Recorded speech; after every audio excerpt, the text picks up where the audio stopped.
I would like to share with you some of the rich heritage of KROQ. And to just understand where we came from, you have to understand that KROQ was the inspiration of this guy, Gary Bacasta. Now, Gary was a con man, and he pulled together 13 partners.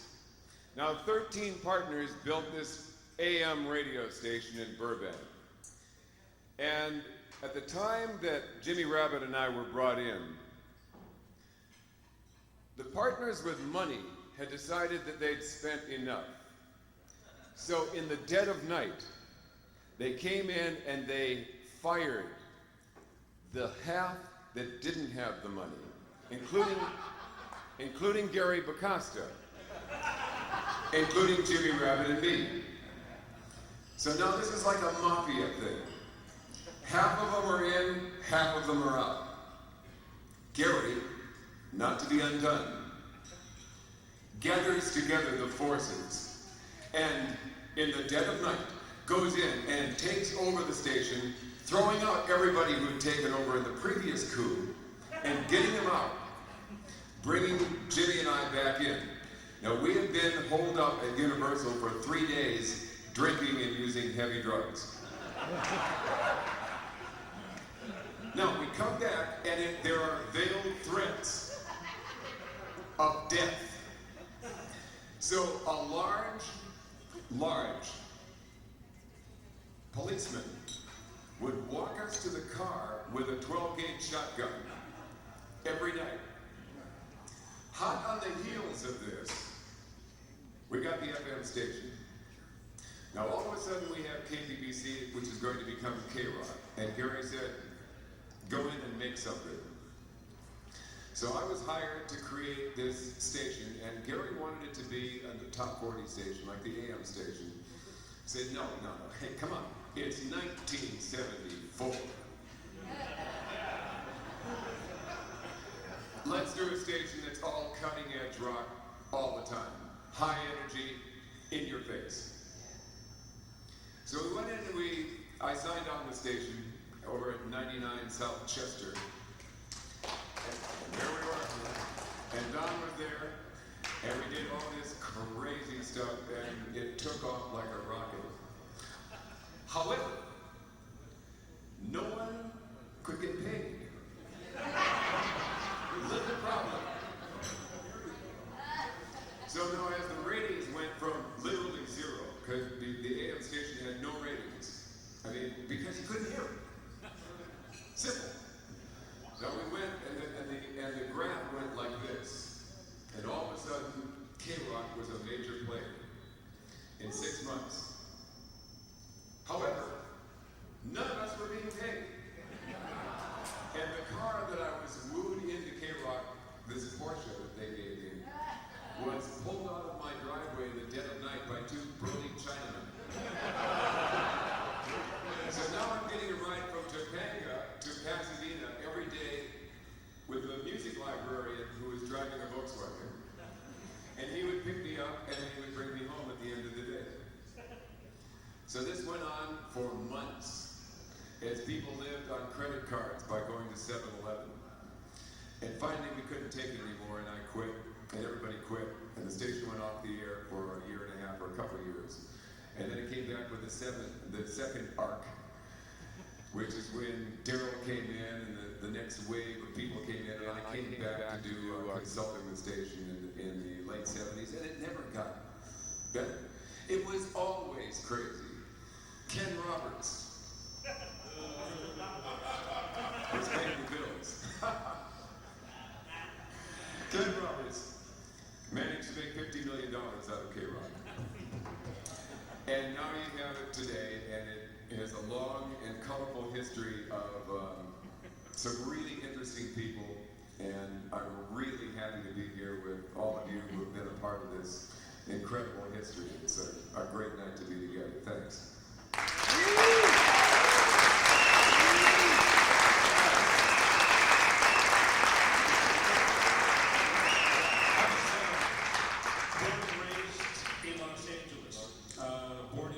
California, the distinction I share with Weird Al Yankovic.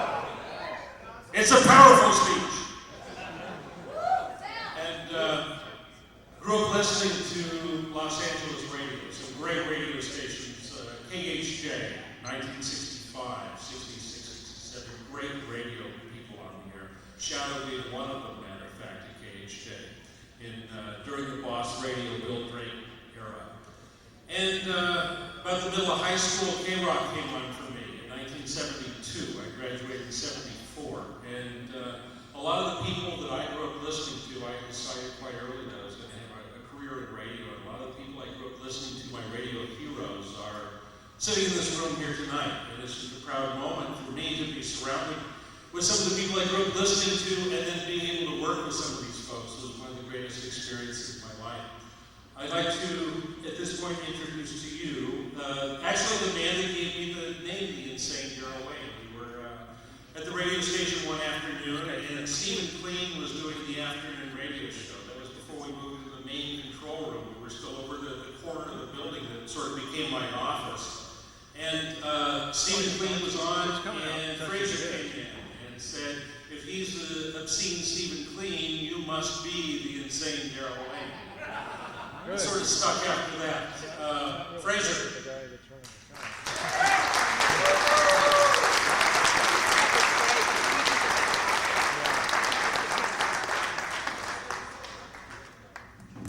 Well, thank you. That's the longest I've ever seen Darrell Wayne standing. Ever. Well, I'm going to keep this brief because I have to meet Dusty Street at Jumbo's Clown Room. About 20 minutes. But it's good to see you guys here. I go way back to when Rodney was still banging 15-year-olds.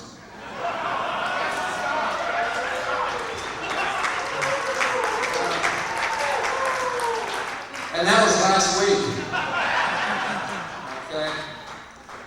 So, yeah, KROQ, man. The first day I remember I was with Phil Lawson for Fireside Theater, going up in the elevator right here at the Hilton. Phil looks at me and he goes, this looks like something out of a bad Mexican movie. Which I think is actually well, it's true. And we were in a suite upstairs, room service trays up to the ceiling, you know, we're doing a show. About halfway into the show goes off the air. You hear a zzzz, we're off the fucking air. Out jumps Al Ramirez from under the console with a switchblade and hot wires the station back on the air. I was going to ask me for jumper cables. And we had Jimmy Rabbit. Jimmy Rabbit was the coolest jock I think ever. Jimmy Rabbit. You know, I went up to see his show and he had some, we had turntables back in those days. Remember those kids? Turntables? Yeah, we had a third turntable, which usually used for party favors, Chuck. And we was spinning around and they had a bottle of wild turkey on there and a Bowie knife stuck in it. Every once in a while, I just reach over and take a hit off the wild turkey. So I made the mistake of reaching for the bottle. And Raphone says, you know what? They're still looking for the last guy that tried that. Tried to stab me with the Bowie knife. What else? We had of course, the day that they sold the AM portion of the station. We used to be AM and FM. You never really lived until you heard the buzzcocks coming out over AM radio. And I go in there one day and there's a little Hispanic guy in what was formerly a closet talking very fast in Spanish and playing Lowrider by War. I said, what the fuck is that? And the engineer says, hey, they just sold the AM, dude. Get used to it. And I remember Rodney, and it was the first day of the first show. It was Rodney's show, and he had Tom Petty in there, Deborah Harry, Joey Ramone, and Malcolm McLaren from the Sex Pistols. Nobody knew who the hell they were. It was 76. He goes, in 6 months, these guys are all going to be huge. And he turned out to be right. And we were like, yeah, right, maybe Longstocking. We're buying that shit. By the way, Jenna Elfman called and she wants that haircut back, Rodney. So, and then we used to throw Van Halen out of there regularly. I thought that was a good move. Remember that? Michael, they would sneak through the window, and David Lee Roth would come in the studio. Dude, you gotta play your test pressing. Come on, dude. It was a test pressing of Running with the Devil. And I'd walk him back out to the studio and get the fuck out of here. This is professional radio. Guess I told them. Well, guys, KROQ's not the only station I've been fired from, so I got to get going. I'm due at the Paraquat Kelly tribute over at Chili's. It's nice talking to all you guys. I love you. Thank you. KROQ. Back to Darrell. I haven't been standing for a while tonight. My name's Darrell. I'm an alcoholic. Oh, wrong meeting. I'm sorry.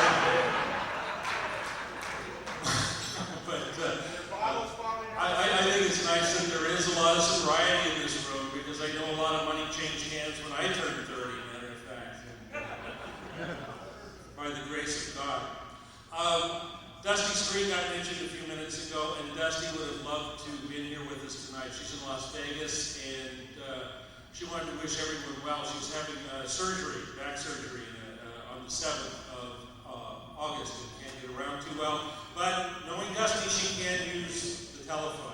Here's a message from Dusty. Hello, everybody, and greetings from Las Vegas. This is Dangerous Dusty Street, and believe me, I earned every syllable of that name. I really wish I could be there tonight, you guys, because I know it's going to be a really great party, and Lord knows I do love a great party. Hell, I worked at one for about 10 years. You know, KROQ was a party as long as I was on the air, or as long as anybody was on the air and you could just kind of go into the booth. Believe me, we did have our problems when you weren't on the air, but who cares? That's not what we're talking about tonight. Now, where else in the world could you get not only high with your favorite musicians, but also the ability to break all of the music that they were performing? I'll never forget the time, and I'm sure April will never forget the time that I chainsawed a guitar in half on the air with Wendy O. Williams. I think that it was April who had to step over all of the sawdust and kind of get through all the smell of gasoline fumes to get into the booth to do her show. The thing that was really funny about that, you know, is that Rodney called me up during the course of that interview, and he said, Dusty, we can't tell who's talking because you both sound so much alike. Well, Lord knows I wish I'd had her body. You know, I've worked for a lot of radio stations, but the friendships that I made at KROQ endure to this day. I mean, who would have thought that the guy who hired me, Darrell Wayne, would be throwing a party 20 years later? I wish I could be there, Darrell. Hell, none of us should have lived this long in the first place, don't you think? Well, KROQ was not only my platform for breaking new music, but it also allowed freedom to change shifts whenever you wanted to. I got to tell you, trying to do Lady in the Doorknob at 10 o'clock in the morning when I was accustomed to doing things at 10 o'clock at night was certainly a challenge. Now, my best asset has always been my ears, and KROQ allowed me the freedom to do things like the Import Show, where I got to play the newest releases from folks like Gene Love's Jezebel to the Bronski Beat, and even Guns N' Roses, although there were a few people at KROQ that thought I'd gone way over the line with that one. And talk about audience participation. This one night, this guy appeared in the doorway of the booth, and his arm was completely bloody, and he looked a pretty shambles himself. I mean, looked like he'd been on a bender for a few days. I looked up, because it was late at night, and there was no one else in the station, and I looked up, and I, kind of in shock, and I said, can I help you? And I said, yeah, man, could you play some Depeche Mode? No, it turns out that he needed this request so badly that he had broken into the window at the back and snuck through the window, opened the door to the general manager's office, of course, and coming down the hallway because our door was locked. When asked what happened to my window, I don't believe that anybody knew the answer to that, and of course I was home and in bed and didn't even know the question had been asked. All I can say, guys, is that this was probably one of the best 10 years of my life. I wish to Christ I could be there with you guys tonight. And I know that there's a lot of folks whose faces I would love to see and who would love to see mine. And by the way, I don't have the money I owe you anyhow. If you're ever in Las Vegas, I'm working at the 80 station at Star 102.7. Yes, I'm going to give a little bit of advertising. So, and just so that you know, all of this music is not dead. The 80 station, Star 102.7, is number one on the weekends here in Las Vegas. You guys are number one in my heart, and as we all know, until I talk to you again, babies, you fly low and avoid the radar. Thank you. Thank you very much for being here tonight. We have some musical entertainment that we hope will stick around for. We have a band, the original DP, that's going to play about 3 songs in a band called two loose, so we have probably about around an hour's worth of live, 45 minutes to an hour's worth of live music. Then we'll play some more audio clips and do some more reminiscing. Again, I'd like to thank you all sincerely for being here tonight.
We'd like to thank KROQ and the city for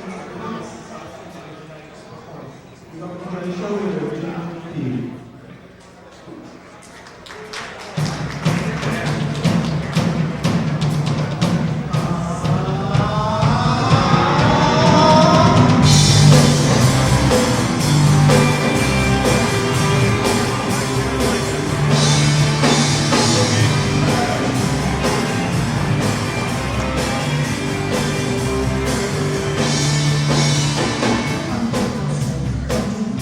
Thank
be able to hear you. I'll shout! Yes. So, you need me to speak into this or no? Okay. Oh, it's quiet. Oh, it's quiet. All right. Bear with me here, because I do know something about you, but I'm going to pretend I don't. So, tell me your name. My name is Ian. My name is Ian Whitcomb. And what were the years that you were at KROQ? Well, I think it must have been 80, early 80, for 4 years. However, I guess 84 when I was thrown out. And why were you thrown out? Because the program director, who is not alive, so I can say whatever I like about him, called Rick Carroll, never liked what I was doing from the start. I was hired by Darrell Wayne, who's a great guy when the station was still a truly underground alternative station. And he hired me because of my knowledge of popular music going back to ragtime. And so when I was on the air, which I was on the air from 6 a.m. till 10 a.m. on Saturday mornings, early hour, I used to play everything from the current KROQ music to Al Jolson, Jerry Lee Lewis, and Jacques Brel, who was a Belgian cabaret singer. And then I remember one morning when Rick Carroll took over the station and made it the current station, he rang me up and said, "Get that goddamn Frenchman off the air." So I was doing my own very eclectic stuff for 4 hours, and they made various moves to try and remove me. They would, I mean, you see, if I ever arrived slightly late for my show, they'd put somebody else in the chair to try and take over the show. But I would come in and throw that person off the chair. So, I mean, what kind of response were you getting from the audience to the freeform stuff you were playing? I thought it was jolly good. I mean, I was playing everything, as I said, from Elvis Presley, Fats Domino, Al Jolson, Vera Lynn, who was a great singer in the 40s. See, I don't know if you know this, but I was actually a rock and roll British invader. You see, I'd had top 10 hits. Did you know this? Well, I know you were a pop star, so tell me a little bit about that. It was a weird situation because I was an actual faded rock star from the 60s who was actually... Were you a solo artist? Doing a radio show. Yes, I had a big hit called You Turn Me On, which was the first Irish-made record to make the hit parade, so I'm actually the father of Irish rock. And I made that when I was at Trinity College in Dublin. So really, you have to blame U2 and Bono on me. I started on. I'm the Bill Haley of Irish rock and roll. But I've done everything in my life, and that when Darrell came along and said, "Would you like to do a radio show?" I'd never done one before. I'd written several books. I wrote a history of popular music, which is still in print. I'd written about 3 or 4 books, and I'd also hosted, actually in England, one of the first serious rock and roll television shows called The Old Grey Whistle Test. And Rodney was on that show with me years and years ago. So I had done all these various things, and actually by the time Darrell hired me, I was very, very involved in ragtime. I was going back through time. So I really had no interest in current rock whatsoever. In fact, I couldn't stand any of the stuff that was programmed on KROQ. Now, when I was on the air from 6 a.m. till 10 a.m. here, I mean, in fact, the radio station, the place is just around the corner from the Hilton. I used to go up there with my dog, who was called Beefy. And when they used to play this rubbish by the Sex Pistols and all this nonsense, I used to actually take the dog for a walk while they played it. And I knew they were going to play 5 records in a row. I'd take the dog for a walk, have breakfast, have a coffee, and then come back to the station. And thank God they'd finished playing this rubbish, and I was able to go on there and play my Al Jolson. But having said that, while I didn't really care for the music, because I was very old at that time, I'm even older now. Having said that, I thought that the disc jockeys on KROQ were some of the nicest people I've met, and I've met them all again, re-met them all again tonight. They were so delightful. See, Rodney, I knew years ago in 1965 in my rock and roll days, when I was playing a place called It's Boss on Sunset Boulevard, which before that was a nightclub called Ciro's. It's now the Comedy Store. And Rodney came as a fan of mine, and I have a photograph of him standing by my stage door. He was a fan then, he's still a fan of you know, what I mean is, I don't mean a fan of mine, I mean he still loves the music. Unfortunately, I seized up as far as rock and roll is concerned in '65. But I love the people involved in the music. It's just that I don't really like the music. It's too loud for me. So, I mean, the whole time were you at the station, did you feel at odds with the other disc jockeys? Very much so, and particularly with Rick Carroll. Yeah. He's dead. But I wish he'd been dead anyway. But no, he didn't listen, he said to me once, the only reason you're on the station is not because of your choice of music, but because you have an English accent. That's what they liked. They finally got a fellow called Richard Blade, who had a sort of English accent, although I found it rather dubious myself. It was always amusing to me because Richard Blade claimed to have been at Oxford University, and then I challenged him once. I said, what college were you at? It turned out he'd been to school in Oxford. He hadn't been to Oxford University. He was faking it. See, I can always spot a lower class Englishman right away, which he was, of course. But, you know, I mean, there's nothing wrong with being lower class, but, you know, when you pretend to be upper class, then I step in. My God. But I enjoyed my time at KROQ, and then from there I went on to KCRW and KPCC. And then, you know, all these stations have changed. I mean, KROQ is doing very well. These other stations have all gone very, very commercial. And so I retired and I just do music for films now. So what was the atmosphere like at the station when you were there? Was it utterly chaotic? Was it professional? Did you feel like you were in a zoo? No, well, you see, I've never been able to put a needle on a record. We had turntables then. So I used to have engineers to do my show. My engineer was a guy called Chris Chaos. So that gives you some idea of what was going on at the station. To give you an example, I came in one day to do a radio station, and a disc jockey who will be nameless came, and while I was live on the air, she laid a whole line of some white sort of powder, which I was later told was called something called cocaine. I knew nothing about these things because I just drink wine and beer. And she laid this line and gave me a straw and said, why don't you have some of this? And I didn't. I then had a slight cold and I sneezed, and all the cocaine went all over the place. So it was definitely a station of drugs and chemicals, and I didn't really play a part in it because I was on a natural high with a personal line to God. So it didn't bother me. So what was the final confrontation? Why did you finally decide to leave? Well, after 4 years, they managed to put somebody in my chair at 6 a.m. and I couldn't get the bugger off the chair. And anyway, at that time, I was just kind of fed up with it. It was getting kind of commercial. There was a guy called Ken Roberts who came in, who was a millionaire, and they just they didn't want me anymore. I didn't want them. And I thought, why am I doing this? I mean, I don't need this. I write books and I do concerts, and it was really good fun being a disc jockey because it was something I hadn't done. But after 4 years, I got tired of it, and they got tired of me. And did you see the transition come in slowly, or was it when Rick Carroll arrived, all of a sudden you went, uh-oh, It took about 3 years to get me off the air. But it was Darrell Wayne who got me on the air.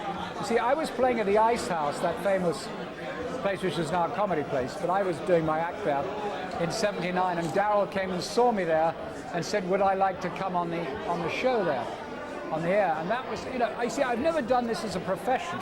I've actually never had a job in my life. I did it because it was fun. And directly it stopped being fun, I didn't do it anymore. Well, and I got fired. But when you look back on it now, and you remember it, do you look back at it fondly, like it was a good experience? Yes, particularly so tonight. I was rather dreading coming tonight. I didn't know whether I'd remember anybody, but they've all been absolutely delightful. They were really, really nice people, and I managed. There's one guy who's not nice, he'll be unmentionable, because I was told by Raechel Donohue that he'd always said, why do we have this limey on the air? Get him off. But he's here tonight. I haven't seen him yet. If I do, I'll punch him in the face. Oh. No, he's not here. Let's make sure you do that on camera if you do that. Well, I don't punch anymore. So do you ever listen to the station anymore? Oh, no. You see, I'm 60 years old, and for somebody of my age to be listening still to contemporary rock and roll would mean that they're probably a child molester. I mean, anybody who sings or is interested in rock and roll at my age is definitely a pedophile. And so I don't get involved in that. But when I look at Mick Jagger's face today, I think, you poor bugger. You know, Mick Jagger was at a party the other day, and a friend of mine came up to him and said, "You have a tremendous amount of lines on your face." I said, "How do you explain that?" And he said, "Well, they're laugh lines." And my friend said, "Well, nothing's that funny." And so, I mean, Mick Jagger's too old for it. I'm too old for it. We must get into different things now, and I am into that. I'm into older music, and my wife and my dog, and I'm retiring gracefully into old age, as certain other rockers should be doing. Thank you very much. That's terrific. Thank you. Pleasure. Yay. Right. Appreciate it. It's a pleasure. Oh, sorry. Tell me about it. It's called Mare of the Sunset Strip. Excuse me, hang on. How close can I get to it? Sorry. Yeah, I like getting It's closer. okay? Okay. What's it called? What's it about? It's a documentary of my whole life. Growing up in Mountain View, California, near San Jose. And when I hitchhiked here from there and got involved with Sonny and Cher, I actually lived with them and worked with Sonny and Cher. When did you start at KROQ? August 22nd, 1976. And what was it like there when you arrived? It's right here, in this hotel upstairs, Pasadena Hilton. We broadcast here. And what was the atmosphere like in the studio? Did you feel like it was kind of professional or crazy? I was scared because we did it in a hotel room, never did radio before. But already, my first guest, I had the Ramones in the studio, and another band called Widowmaker, and they began fighting in the studio. Wait, I'm sorry, can you speak up a little bit? Yeah. You're mic'd, so you're okay. Oh, that's right. Yeah, just I'm talk trying to get normally, through my... yeah. But just, I have to ask you to speak up. Yeah, we broadcast in a room here at the Pasadena Hilton Hotel. And so your first guests were the Ramones? Were the Ramones and a band called Widowmaker. And they got into a fight? What was that about? They got in a fight, because Ramones were punk, and the Widowmaker were like, heavy metal, long hair, and all that. And then we get a phone call from the Bay City Rollers, and then we got a phone call on the air from the Runaways. And that was on my very first show, and I was scared. Hang on one second. Excuse me. Adrian, I want to see if we can shut this door. David, do you think we can shut those doors? I'm sorry, Rodney. I don't mean to make you shout like this, and I love the stories that you're telling me. Paul, I'm sorry. I want to see if we can shut these doors. This is just impossible. Okay, good. That's very exciting about the movie, I gotta say. Yeah. That's going to be great. You know about that? Yeah. Is this the Mare of Sunset Strip? Is that the movie? Yeah, directed by George Hickenlooper. Say it again. Directed by George Hickenlooper. Oh yeah, I've read about it. Yeah. I've read about it. That's gonna be exciting. Do you have a release date on that? It's going to be at Sundance in January. Oh, it is. Oh, that's exciting. That'll be great.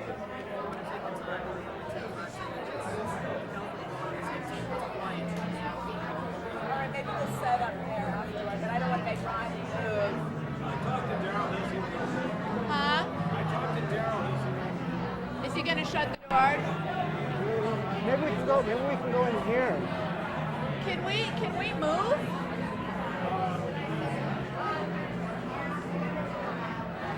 We can go in there. Sorry. Hawaii. All the KROQ people go to Hawaii.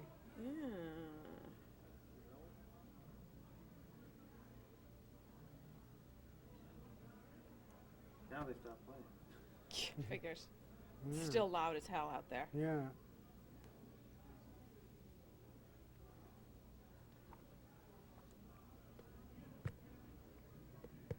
Cool. Good. All right, we almost done here? Yeah, I'm done. Oh, you ready to go? Everybody's Are you gonna, just getting started. I just want, David, do you mind making sure that Adrian is guarding out there? He is? Okay, Yeah, so let's go. after I leave here, I'm going to a wedding that the Go-Go's are going to be at. They should be here. Wait, actually. whose wedding are you going to? With Steve McDonald of Red Cross. Oh. He's marrying Anna Wanamaker, Uh-huh. and all the Go-Go's will be there because Jeff is married to Charlotte. Oh, I see. That'll be fun. Yeah. So I'm going to make you back up a little bit, but All tell right. me again, when did you start at KROQ? Well, it was August, I believe it was August 22nd, 1976. And who brought you in? Well, it was Gary Bacosta and Michael Schweinsberg. I used to have a nightclub before I started at KROQ called Rodney Bingenheimer's English Disco. Tell me about that. It was the club on the Sunset Strip where like Iggy Pop, would perform, and he'd slice up his chest, and Mark Bolan would come there, David Bowie, and it was the glam, glitter rock nightclub on the Strip.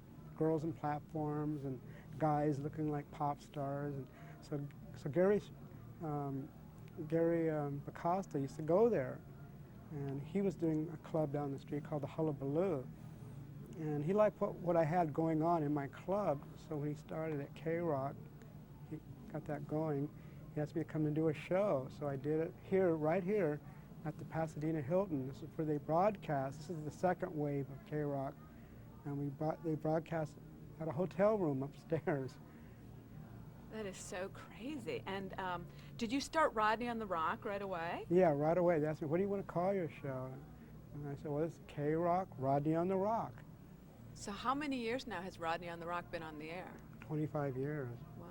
Mm. And did you, when was the show? It was first started out Sunday from 8 to 10, then it expanded, went from 8 to midnight, and then I went to Saturday and Sunday, 8 to midnight. And what was the format of the show? What would you do on the show? Whatever I wanted to play. Like all the new punk bands that are coming out of the UK and Los Angeles as well. Can you reel off a bunch of names for me? Well, on my very first show, I had the Ramones in the studio. They were my first guests, the Ramones, and I had a band, Widowmaker, in the studio. They were kind of a hippie band, ex-members of Mont the Hoople. And we were getting phone calls from the Bay City Rollers and Runaways. And then I've always played like the local punk bands like the Germs, the Berlin Brats, the Motels, the Dills, and of course the Go-Go's. The Go-Go's were once considered a punk band. They had, frosted hair, day-glow hair, and really bright clothes, and they were like the first all-female punk band, basically. So had you done any radio stuff? How did you feel during that first show? I was scared. Real scared, nervous. I couldn't. I used to go on the air and say, well, if anybody can hear me, meet me at the corner of Sunset and San Francini. That's across the street from the Whiskey A Go-Go. And I'd jump in my car and head down there and see if anybody showed up. Sure enough, there were people there. I wasn't ready for that. Wow. So how did these bands get along? The Widowmaker and the Ramones. Well, the Widowmaker and Ramones didn't get along. In fact, there was even a fight in the hallway. Because the Ramones were punk, and Widowmaker were hippie, and they had long hair, and it was like a big brawl. How had you discovered the Ramones and been able to get them on the show? Well, I knew them from their manager, Danny Fields. He sent me their. Actually, I went to a Bay City Rollers press conference interview at the. What's that big hotel where the presidents always stay? The Ambassador? No. It's off Little Santa Monica Boulevard. Oh, Century Plaza. Century Plaza. I went to the Century Plaza, and Danny Fields was there with the Bay City Rollers, and he had the test pressing of the Ramones album. And I went on. That's the first thing I played was Beat on the Brat, and had the Ramones in the studio. And did you have any idea that they were going to be such an important force? Yeah, because their songs were just so quick and catchy and pop but yet punk. And people's mind, because KROQ was on AM and FM both. You could hear the Ramones on AM, radio, and FM. It was amazing. And the phone calls we would get from people, what is this? These are like heavy metal people. I never heard anything. And the same people used to put me down for the Ramones. A couple years later would call back and say, I used to harass you for playing the Ramones, and now the Ramones are my favorite band. Oh, that is terrific. I love Yeah. that. So did you, beyond the Ramones, did you get a feeling that there was like a movement happening? Could you tell there was Oh, this whole yeah. big force? whole- How did you know that was Well, happening? it's that whole New York, CBGB scene, Blondie, and then the Talking Heads, and television, and then of course we had our own LA bands as well, like the Motels and Pop, and I'm going to back you up a bit. So in terms of the English disco, what were the years of your original Rodney's English disco? 73, 74. And what was your initial concept with that, and why did you stop doing that? Well, I was doing it. It was all glitter glam. We're playing like Mud, The Sweet, T-Rex, Malta Hoopo, and Joan Jett, of course, was a regular at the club, and that's how the Runaways got together, basically. And Joan Jett, of course, like Susie Quattro. She got that whole idea from Susie, and I used to play a lot of Susie Quattro, Can the Can, 48 Crash. And I remember when KROQ first went on the air, I brought over a copy of Ballroom Blitz by The Sweet, and to show up in the hallway, and they played it. Wow. So in terms of being at the station, though, what was your Remember, Jimmy Rabbit was the DJ when we played Ballroom Blitz by The Sweet. how did you, did Jimmy actually play that? Yeah, he did. How did you get along with everyone at the station? Did you feel like one with everyone, or did you kind of feel like somebody, like a little bit of an outsider because of what the music you were listening to? No, everybody was looking in, in what I'm playing. People were popping in the room and checking out, and everybody got along really well. It was like one big family. Yeah. Was it very kind of casual at the station then? Yeah, very casual. And tell us about the time that you had the phone call with the Sex Pistols before. Right. I remember there was we used to play a lot of the Sex Pistols. Played their demos, actually, test pressings, things called acid tapes. And there was like test pressing records that would make before they make records. Anarchy in the UK, and the Tubes were playing at the Whiskey A Go-Go. They used to do afternoon shows. So I asked, he waved up, you have to come down and do my show from the Tubes. He said, sure. So he comes down to the studio, and we're talking, I'm interviewing him and stuff. All of a sudden there's the hotline, there's an actual phone call from London, England, which was unheard of at that time. My very first transatlantic phone call on the air was from the Sex Pistols, Sid Vicious and Johnny Rotten.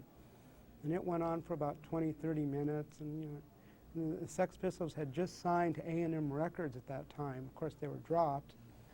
And we talked, and they said a lot of 4-letter and 3-letter words. Do you remember, I know it was so long ago, but do you remember any of the things specifically that you talked about? Were they coherent? Yeah, they were kind of out of it, and Fee was challenging them and saying, oh, you got to come here, I'll kick your ass, and they're like fighting back and forth. Oh, you got to come to L.A. and get hamburgers. We have better hamburgers than you guys do in England and stuff. So, and when they did their tour of the States, did you see them? Were they, oh, yeah. Did they come into the studio at any point? No. Because did they ever get to No. Los Angeles? I met Johnny Rotten and Sid. They stopped by Los Angeles on the way to San Francisco. Mm-hmm. Met them at the Whiskey A Go-Go, and Bob Gruen took some great photos. Yeah. What were, KROQ has this reputation of just being so crazy, and in the old days especially. Were you privy to any just outrageous stunts or weird things that either the DJs did to each other, or weird things that happen in the station with callers, or any funny anecdotes, that kind of weird stuff that you remember that went Well, here's on? one story I've never told anybody. This is exclusive. Well, I'm privileged. We were across the street, so KROQ moved across the street, and anybody could come by the studio. We'd invite people right off the streets. I mean, bands would come in and bring their demo tapes, and I'd play them. By the time they get to their cars, they'd be listening on the air, hearing their music on their car radios when they just dropped off the tape. I remember one time I had had some Blondie picture discs, and I said, I'll give any girls Blondie picture disc if anyone shows up to the studio naked.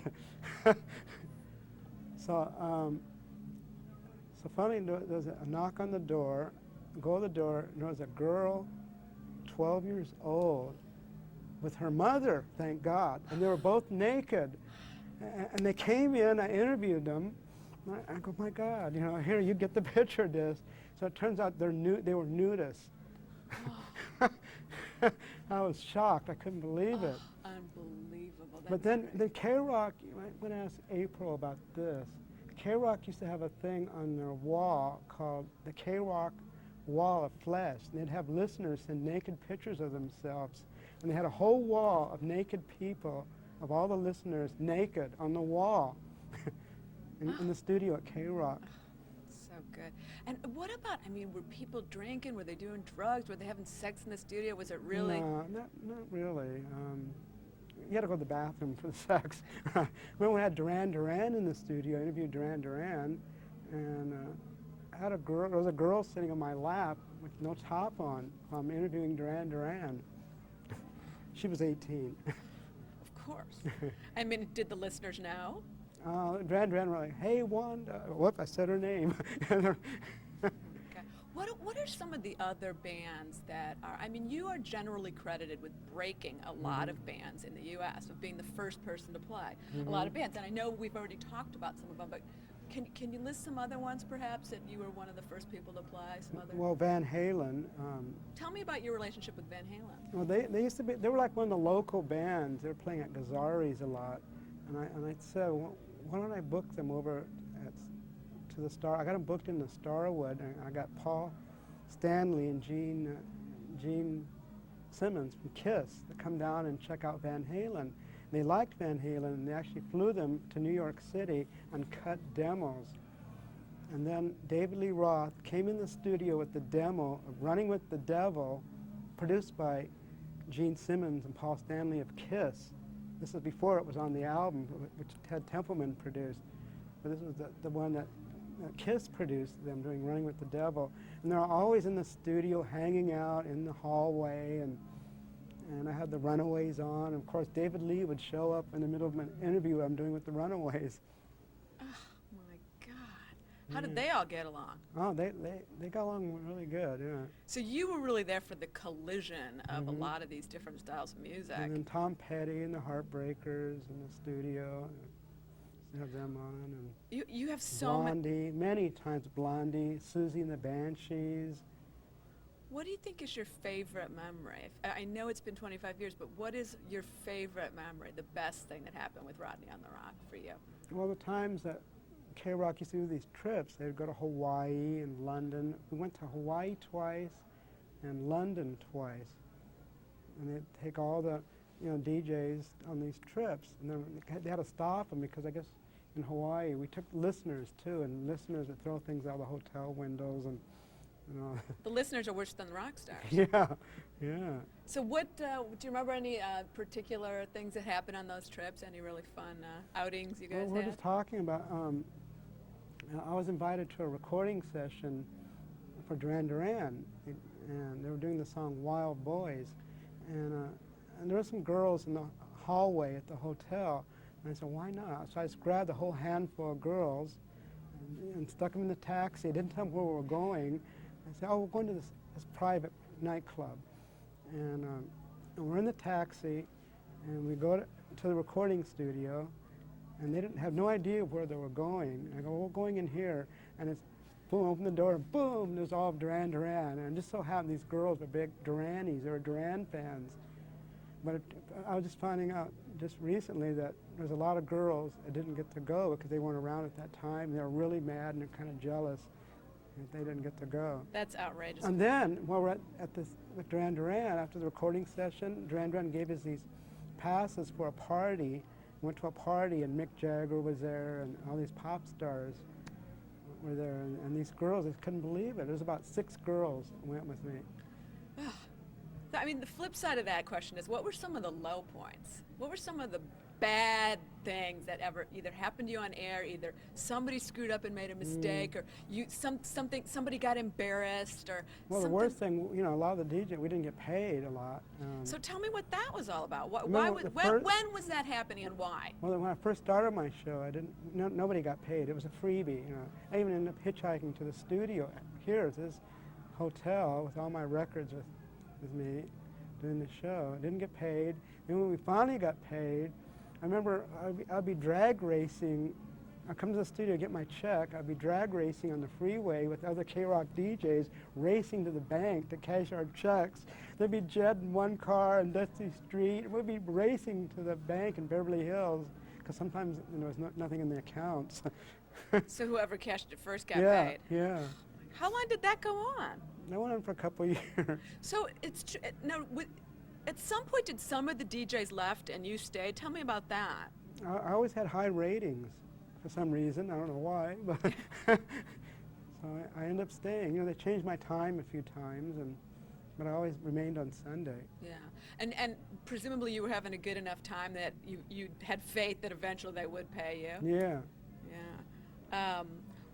In 25 years, tough question to sum up, but what are the changes that you have seen? Oh, a lot. From Just off the top of your from head. a little hole in the wall to the biggest corporation in the world, to KROQ being #1, and thanks to Kevin Weatherly and Trip Reeves and everybody over at KROQ, Gene Sandblom and Lisa Warden, you know, everything is just What huge. are they all doing now for the station, that whole crew that you guys could never have done before? What kind of things are they able to achieve for the station? They're just targeting the right audience, you know, a lot of Latino and Who do you think is the audience? Who's the audience for KROQ? under 21, I believe. There's some over 21 too. And like what kind of different ethnic groups? I'm not sure about all the details. Yeah. Why do you still do it? Because it's fun. It's the new music. I'm still playing like a lot of the new Britpop stuff and So what do you- local bands and What are you playing now? well, like a band called Star Sailor and the Strokes.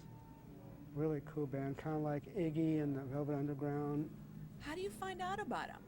I read, you know, NME, Melody Maker, you know, the English magazines, and people send me all these tapes and demos and records and CDs, and it's a blast. I like hearing like the newest music, the newest sound. Your ears are always open. Yeah. I guess we're gonna have to wrap it up. Uh-oh. Rodney, All right. thank you so much. That was terrific. Really? Really terrific. Yeah, this is some off-the-wall things. Yeah, well, you know, I'm probably at some point going to contact you and sit you down and do another more in-depth interview Okay. down the road Great. for this book project and documentary project. But I really, really appreciate you sitting with me now. I will. It's wonderful. Thank you so much. Great story. Thank you. Have a good time at that party tonight. Oh, he was telling tales about you. Thank you very much, Rodney. Appreciate it. Oh, great tales. Great tales. Yeah, you would love it. Yeah. Uh-oh. It's too good. Of course. It's too good. Oh, it's so cold. I'm just like, Rodney Smarty's got a jacket on. Oh, am I doing all right here for you? Yeah. Okay. All right, so let you guys You were alone. great. Thank you Thank so you. much. That's That was what I said terrific. about Oh my you. God, Yeah. I love everything. We talked about you the whole time. Yeah. 20 minutes for Hawaii, everything. Yeah. You said a picture of you in Hawaii? I did see that picture. Amazing, yeah. That was a fun time. Yeah. Yeah, those were the days. I'm probably not doing that anymore. Thank you, Rodney. I'm not blocking that. I gotta go to a party for the Go-Go's. They should be here, but I'm going to them. Tell them I said hi. Yeah. I'll be Tell them interviewing she them. said hi too. Really? I swear to God, I'm their biggest fan. Really? Swear to Yeah, God. that class. That's great. It's a wedding for Steve McDonald, the Red Cross. That's so great that they're getting married. They've been together a while. Yeah. All right, I'll be around for a little bit. Thank you so much, Rodney. Okay, so I'm supposed to have funny stories, right? Oh, don't worry, we'll get some audio. Do I remember anything get about some Oops. I I'm not going there. I got a funny story for you right now. There it is. There you go. Thank you. Sorry about that. That's okay. Normally a little less obvious about my cheap foods. Sorry, sweetie, I told you I'd hang on to him and then I kept them. Let's stack out. There's more out there. Just grab them. Just take them all to the party. Let everybody have them. Okay. Bye, Rodney. So are you doing the documentary? Is that it? Yeah, we're trying to get footage to do sort of kind of like a mini example of what it'll be like, kind of a proposal. So everybody that I'm talking to, I'm going to want to talk to again later in a lot more depth, you know. Okay. So this is just kind of like remembrance time. Okay. But don't worry, all the questions are easy. Okay. So what's your name? April Whitney. That's the really very easy one. And when were you at KROQ, and what did you do there? Well, I started there in the end of 78, the beginning of 79. And I started actually as an intern. And over the years, I stayed there till 94, 93, 94. And I did just about every air shift there was during that time. So I was a disc jockey. After I was an intern, the receptionist, promotions director, news director, overnight jock, weekend jock, fill-in jock, and eventually jock. So how many years were you there total? Well, let's see, the end of 78, so that's 79, then 10 years is 11, 12, 13, 14, 15 Why'd you leave? something. Well, actually, they booted me out once. Because? Because I needed to get sober, Ah. which I did, and then they invited me back. Ah. So I left once and got sober. They didn't send me to the KROQ rehab like they do some of the other ones. They just booted me out. So there's an official KROQ rehab? Yes, there is. Well, do you think that, I find a lot of DJs are sober. Do you feel like DJs face the same kind of pressures as the rock stars in terms of the environment they're in, being public figures, that kind of thing? Why do you think so many DJs need to get sober? Well, I think a couple of reasons. I can think that I needed to get sober because I would go on the air at night and people would show up at the back door with champagne and cocaine. And so, let them in. By all means, let them in. And at first there was, the story of I had to be up all night because I was the overnight DJ. But then, what excuse did I have when I was working 6 to 10? But somehow I found one. So I think that you're exposed to it a lot, and people want to give you things, and it was kind of the ticket in the back door was showing up with drugs. Mm-hmm. So we had a good time, but I wouldn't trade getting sober for anything. I imagine, during the corporate era, much less so, but was it pretty casual and accepted? Could you do up a line? Oh, and yeah, nobody right cared? there. Tell me some stories about that. I mean, how permissive was that? How much trouble am I going to get in You're for not. saying this? We had something that I called white ads, and that was when I felt that the band had, basically bought their way in the door with cocaine. That would be a white ad. We would just do lines right there all night long and get off the air and go over to whoever else had lines. I can remember Woodside calling me one night too drunk to go on the air, so he came to my house and did lines with me so he could sober up enough to go on the air. Of course, I was drinking so that I could go to sleep after getting off the air. Oh, God. And did management know? Did they care? Were they joining in? What was the deal? Management as it was? Management was kind of leading the way right then, during that time. And this was back when? This was early KROQ. This was, I'm focusing really on the time from maybe 80 to 86, when Rick Carroll was there, and it was just all a party all the time. And before that, when Darrell was program director, it was a party too, but I wasn't as much a part of it then. Mm-hmm. So what was the music that was popular then? Who were the core bands of that era? Let's see. I know there's a ton of them. Just reel off ones you could think of from those days. Oingo Boingo, Tony OK, the Go-Go's, Deborah Harry, Pretenders, in later years, Sparks, Dramarama, who did the Fanatic? New Order, Soft Cell. What about Dramarama? I hear you had a special relationship with Dramarama. Rodney told me that. So what was the story there? Thank you, Rodney. I dated the bass player. So, I think I got into radio because I liked musicians, and I thought it was a good way to, get close to musicians. That's why I got in the music industry. I work for DreamWorks Records. That's my day job. So, what was the audience like back then? The audience was wonderful to us. I am so grateful to have been part of it during that time. People would call up on the air and just go on, and they come out to your gigs and go on. And, I kind of equate it to child stars. How there's that sort of a thing where people are stars as children, and then once they grow up, they can't quite make the cross over to mainstream, and so they kill themselves, or, something terrible. Yeah. I think that for a lot of us who worked at KROQ during that time, after it was over, we had gotten so, not that KROQ is over, but after our stay at KROQ was over, it was hard to find something that exciting again. I went to work at KZY, and it just it wasn't exciting like that. The listeners weren't as excited about it. The program director wasn't as excited about it. The DJs weren't as excited about it. You know, we did KROQ with passion. We had our hearts in it, and how exciting it was to be part of something like that, to be part of a community. And I mean, I grew up there. I started there when I was 17. So this is better than my high school reunion for me, because these are people who meant more to me. And we hung out together. The jocks all hung out together. It's an important time. Tell us about hanging out in Hawaii. What was that all about? Well, we went to KROQ, or we went to Hawaii every year. I think we did about 5 KROQ Invades Hawaiis. And who paid? You know, I don't know who paid for my ticket, but I was there. Actually, I found an old ad from like a KROQ magazine that we put out. I think it was called The Rag. And it had an advertisement for going to Hawaii. And it said, $489 for 7 nights and 8 days in Hawaii on Waikiki. And then it would say, 4 more days in Maui for $179. So of course, you know, this was the early 80s, so things were cheaper. And they would just trade out all the jocks' airline tickets. And then get a band to go. The Go-Go's went, Oingo Boingo went. Well, what do you mean trade out? I don't understand. Trade out is like an airline would get advertising on the radio, and we would get airline tickets in trade. And so the bands would be playing in Hawaii? Yeah, big party, big party. They almost threw us out of a hotel once. We were staying at the Beachcomber in Waikiki, and imagine 500 KROQ listeners and all the jocks all in one hotel. And what bands? I think Oingo Boingo was there that year.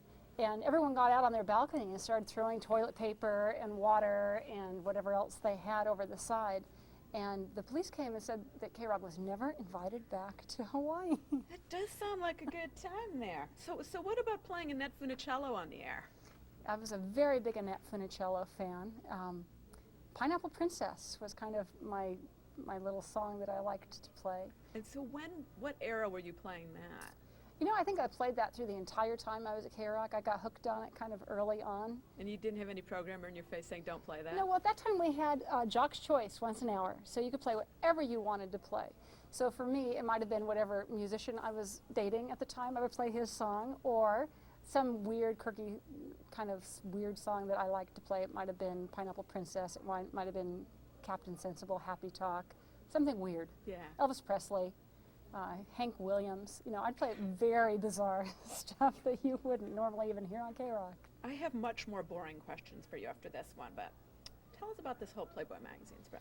Start to finish. How did it happen? When was it? What was the fallout? Would you do it again? Just go. Just tell me about it.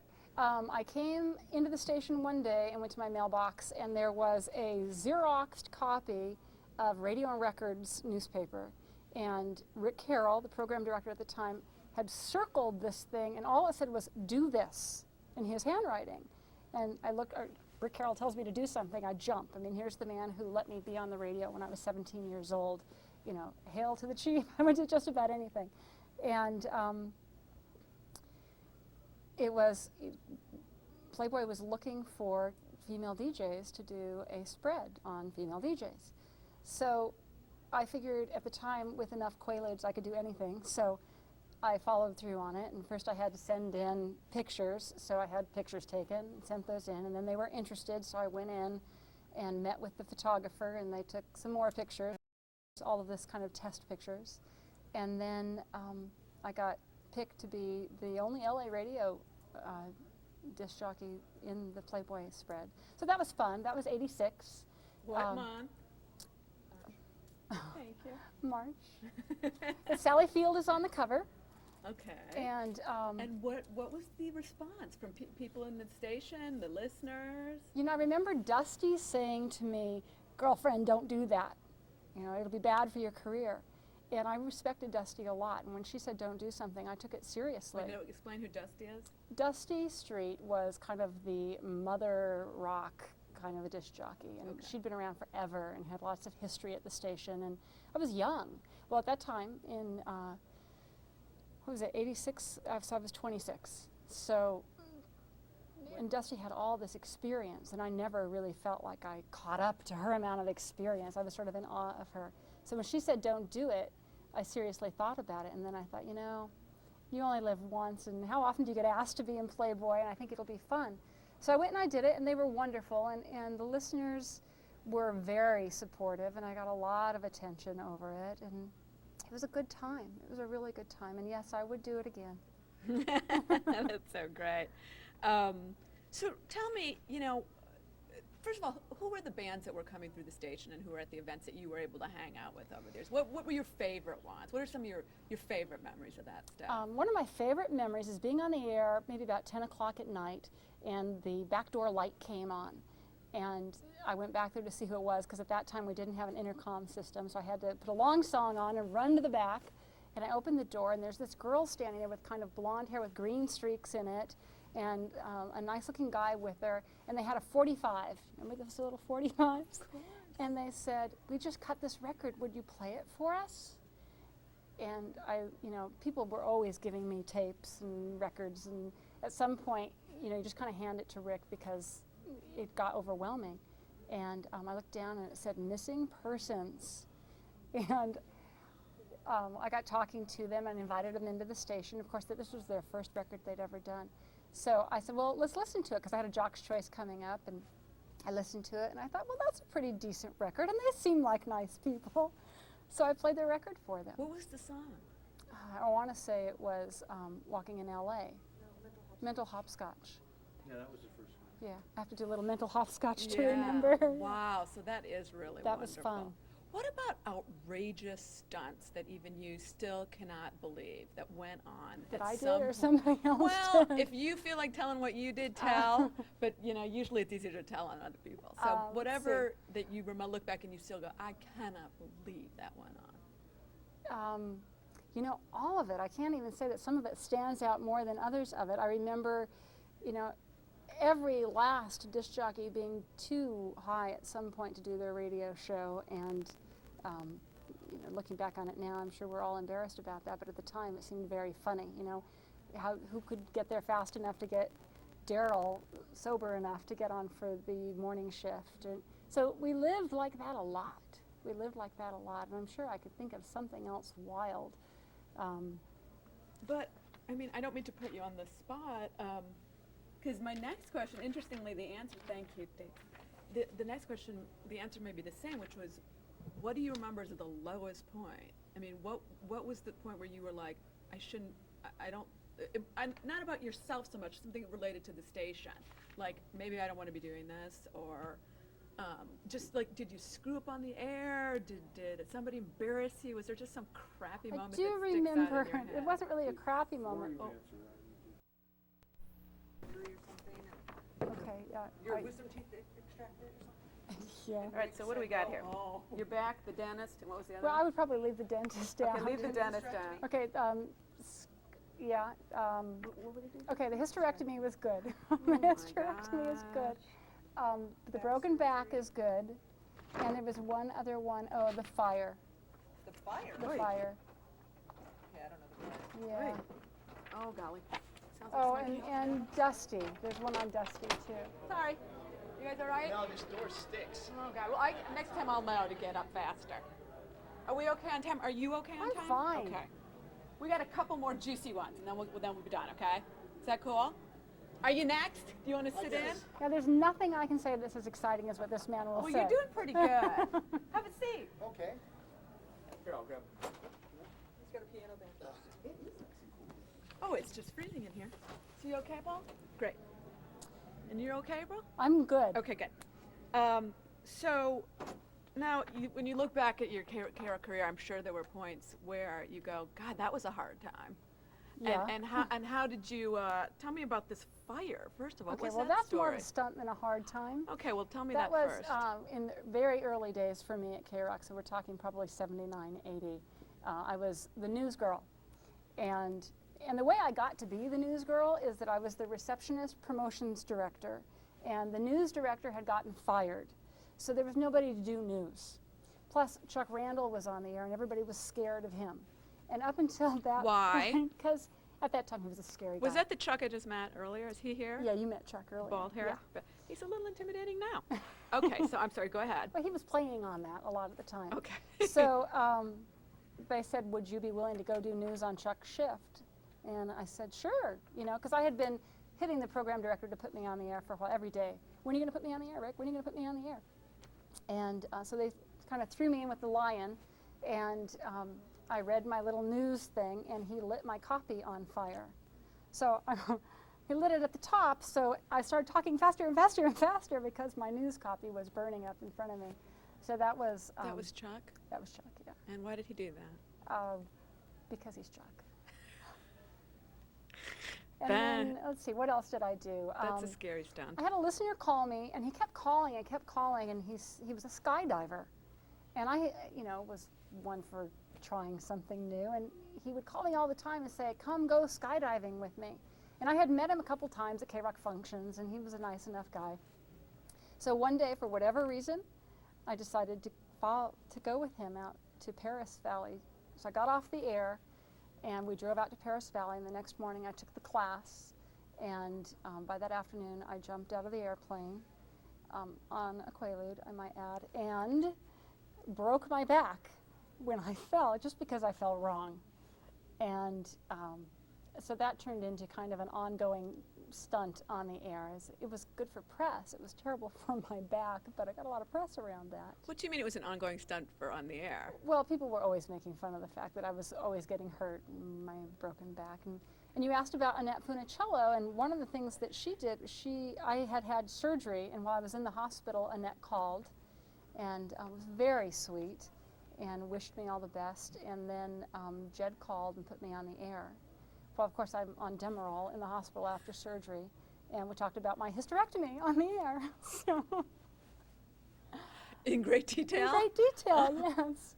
How long is this, you know, the scar, the incision, and did they have to shave you, and all those wonderful things. And when did the hysterectomy happen? Was that, that wasn't connected to the back thing? That was just... No, two totally different things. Oh my God. So Jed just took the opportunity to ask you about it at that time? Yes. Yeah, fun to put me on the air live from the hospital bed. Great. So, you know, you've seen a million changes at KROQ. You've been there, I mean, you were there for so long. Can you kind of briefly tell me about some of them, like the way things were in the late 70s versus the way they were in the 90s? The day I started at KROQ was the day that Rick Carroll came into power, so to speak. It was his first day. It turned out to be my first day. And at the time, Pat Welch was the general manager. And I don't think Pat had spent too many days off the golf course in his life, so he didn't know anything about managing a radio station. Yeah, and tell us about Rick Carroll, because most people don't know.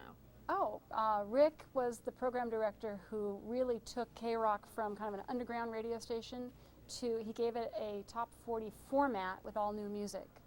So he was the person who figured out a formula to program the radio station with. Before Rick Carroll, it was just kind of a mad, kind of crazy mix. Mm-hmm. And there's a lot of argument about which was better. I think maybe the crazy mix was more fun, but Rick Carroll put it into format. And how did you happen to start on his first day? It just was a fluke of nature, happened to be his first day. So that day, a bunch of people got blown out. Frazer got blown out, and Brent Kahlen and Microphone got blown out that day. And why was that?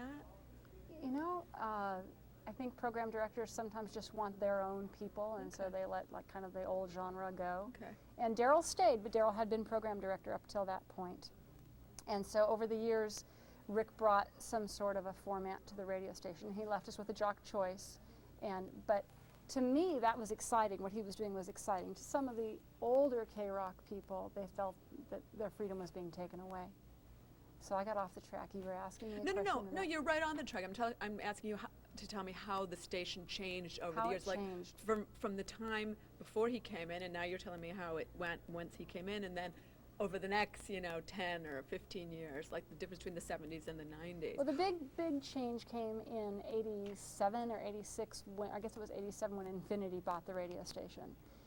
And then we moved to Burbank. So it was, to me, it was never the same. I'm not saying it wasn't as good, it was just different. It was more corporate, there was less partying going on. Rick was gone. Rick eventually passed away just a year or two after that. So it lost some of that craziness, which I'm sure current management thinks is a good thing, and a lot of people think is a good thing. And So that was the biggest change I saw. Rick Carroll no longer being program director. We had a new general manager and a new owner. And so Ken Roberts, the original owner, was no longer around. And as long as Ken Roberts was there, we knew that our checks would bounce and that we were lucky when we got paid and that we would probably never make more than $30,000 a year at the station. Those were the days. So lots of things changed after that. When you tune in today, what do you think? I think I'm old. That's what I think now. I think, you know what, I'm very grateful to have been part of something that was obviously such a fun time and such a highlight for so many people's lives. It was a fabulous memory and a fabulous time. And I think, you know, they're still having fun. I wonder how Jed keeps going this many years later. I think they're still having a good time. I think they're doing it, you know, in a very organized manner. But I think they're still having a good time. Yay. Good. I think so too. Yeah. Thank you, April, You're so welcome. much. Thank you. That's plenty. Okay, That's good. more than enough brilliant material. You're so good at this. Oh, thanks.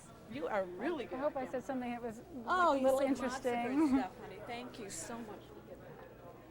Thank you very much. You are welcome. Oh, God, very I do. sweet. Do you have a card or something? Yeah, let me give you my hand because I definitely want to. Follow up with you. Darrell, I'm afraid I talked about you being drunk. I hope that was okay. Happens. I'm going to ask him to talk about it too. Yeah, that happens. I got to remember that. Believe me, you understand. I have to remember that. Well, you know, we all had to rush in and they're all sober enough to go on the air. Oh yeah, well, I remember one time, probably near the end, when I was working full time. They had cut me back to weekends. Oh, right here. And I was supposed to be working some, I don't know, 2 to 6 a.m. or something. And I had, hello? I had overslept, and I obviously had to get down there quickly and hadn't even put on shoes. And it was pouring rain, and hit the red button at the back door and showed up, and you opened the door and said, oh no. So this is not going to happen, right? Please go into a place and lay down and be quiet. Oh no. I think I did morning drive that morning. Yeah, I think so, yeah. Oh, man, I don't know how you guys did it. Oh, it was It was pretty fun. wild times. It was a fun time. It was wild This times. is me. Thank If you. get a sec, just drop me a quick email and Okay. I will get your info because I definitely want to do more in-depth Okay, great. interviews with Great. you. There you go. Have fun, Dr. D. Thank you very much. Barry? Dr. D, an honor. Thank you so Why, much sure. for sitting down. Okay, great. Darrell? They were interrogating. Is this Lord Buckley? This is Salvador Dali. Salvador Dali. I knew he was going to be my second guess. Right. Isn't that Yeah, great? right. You can take this one from me. Terrific.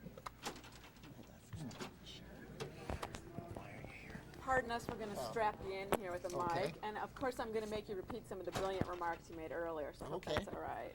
Excuse me, sir. How are you doing? Okay. Need some water? Or anything? Yes. Okay, let me get you up.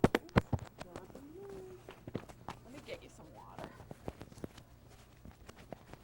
Right outside Uncle Paul, how are you? You need anything? No, I'm fine.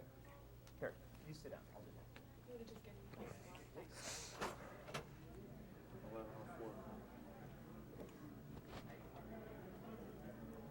Typically, as soon as we sit up and hear the band start playing.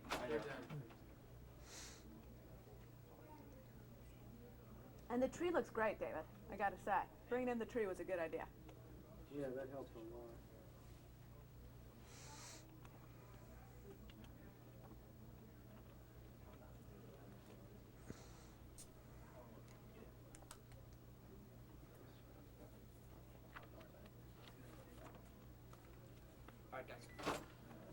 You ready?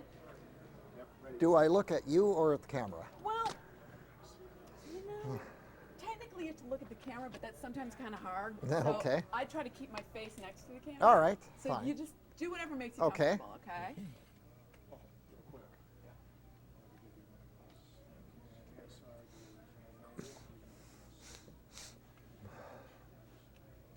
People have a hard time talking to a And, thing. and I do. should I answer in complete sentences? You know what? You are good. If you Okay. can, that would be terrific. All right, yeah. That's something that I should be reminding people to do, but it's so hard. So if you Well, can, that well, would be I've done great. Where Are They Now? So. Yeah, you clearly have done some Right. TV, obviously. So, Dr. Demento, when did you start at the radio station, and what was the radio station when you started? When I started at 106.7. Oops, sorry, we got to start again. We just lost your mic. How you on that, David? When I started at 106. Kaboom! Kaboom. All right. Maybe the pocket? No, I think you just didn't have the thing on right. Here you go. It nests in that little. You wanna? It's kind of like a tie pin. Yeah. Sorry about this technical difficulties.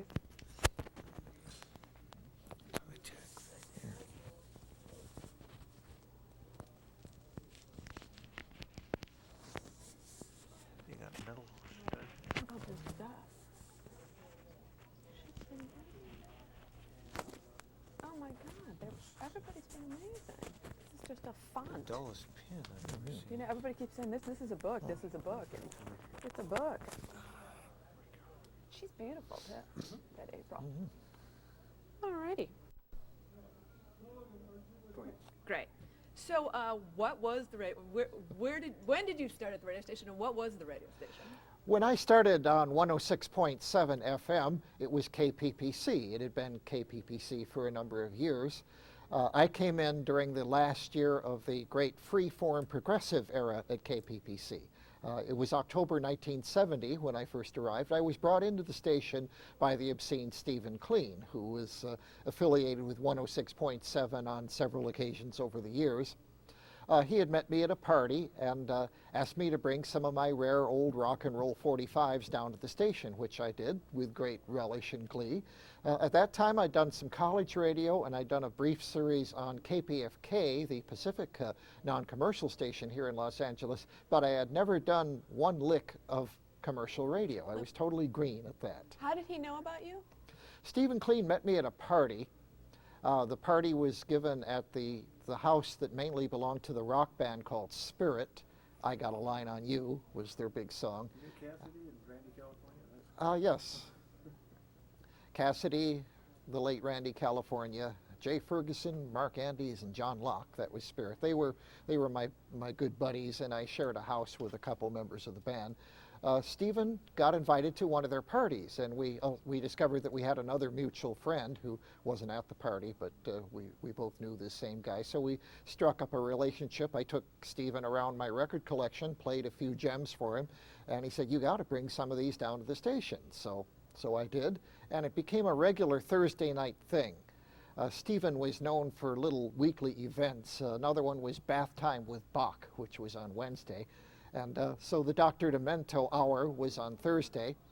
I was just playing Barry Hansen at that time, but on my first or second Thursday night hour, I played a record called Transfusion by Nervous Norvis, which had been a novelty song hit in 1956. And the general manager's secretary came into the studio hearing me play this thing and kind of frowned and said, "You got to be demented to play that shit on the radio." Those were her exact words. And Stephen overheard that and filed it away in his mind somewhere. And the next Thursday night that I came in, without warning me anything like this beforehand, he simply introduced me on the air as, "And now, ladies and gentlemen, I bring you Dr. Demento." And he kind of made up this little persona about the person who knew everything there was to know about rock and roll, and that became my persona. And at first, the Dr. Demento show, as he became known, was kind of a repository of curious early rock and roll records. There were some funny records in the mix, but that's not really what the show was about at first. I'd do things like play R&B songs that the Rolling Stones had covered. I'd play the originals. Or Sly Stone was very big at that time. I would play old records that Sly Stone made before he was famous, of which he made a considerable number. So I was just kind of the rock and roll trivia guy and the guy who knew a lot about the roots of rock and roll. That was really my specialty at the time. But when I started throwing open the show to requests, I quickly found that a large percentage of the requests were for these novelty records.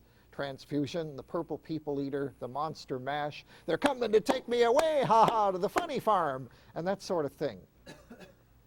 That sort of music, I now realize, had started to disappear from AM radio around that time, after being something that was very much a part of the top 40 sound earlier on. It was starting to disappear, and people were starting to miss it.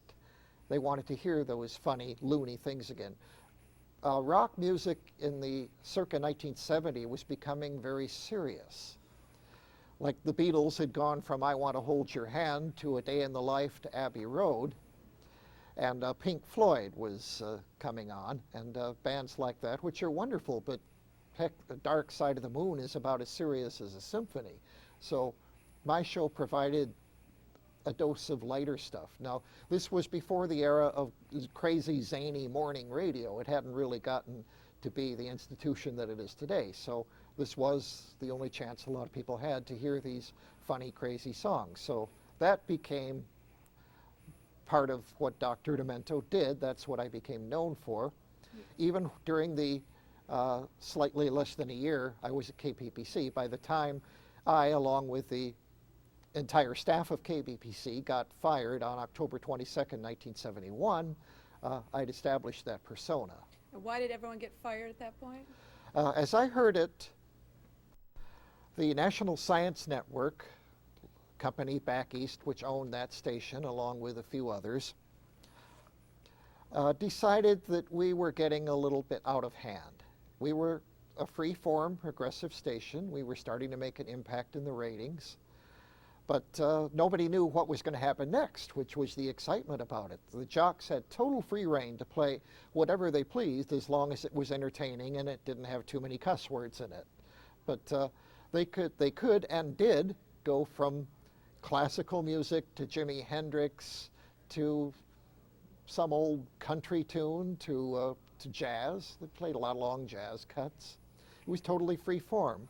And I think somebody at the National Science Network, perhaps the local general manager, whose name was Doug Cox, a one-time comedian, I think we were told that they just decided that the station had gotten too much out of hand.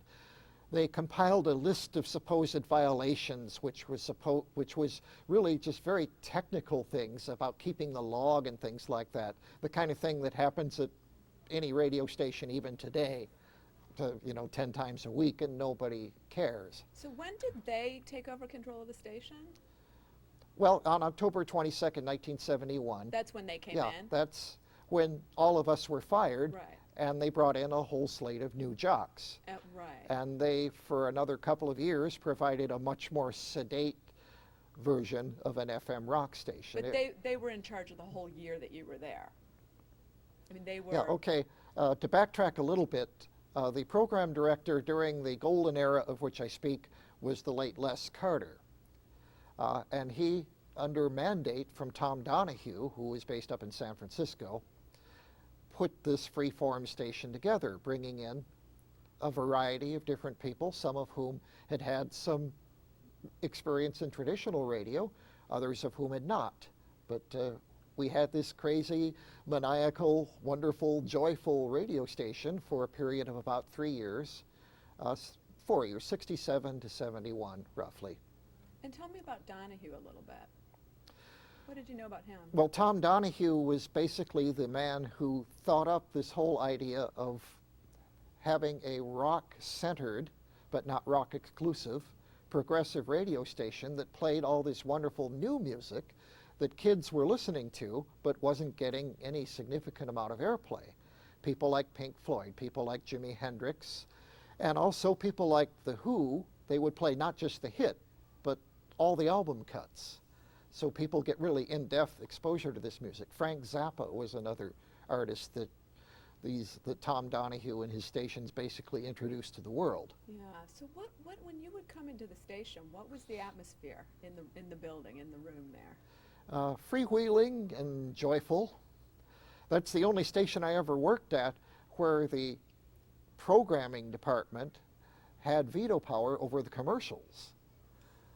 Really? The only station I've ever worked at where that happened. And speaking of commercials, was there ever a period there where you didn't get paid? I always got paid. I guess the part about bouncing paychecks happened after the station was sold. I'm getting a little ahead of myself there.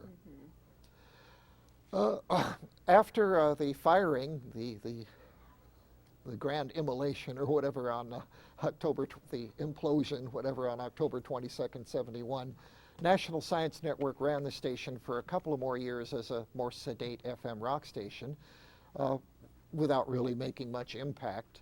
And then they decided in 73 or 74, I'm not sure the exact time, to sell the radio station. And it was sold to this kind of amorphous group that eventually evolved into the ownership of KROQ.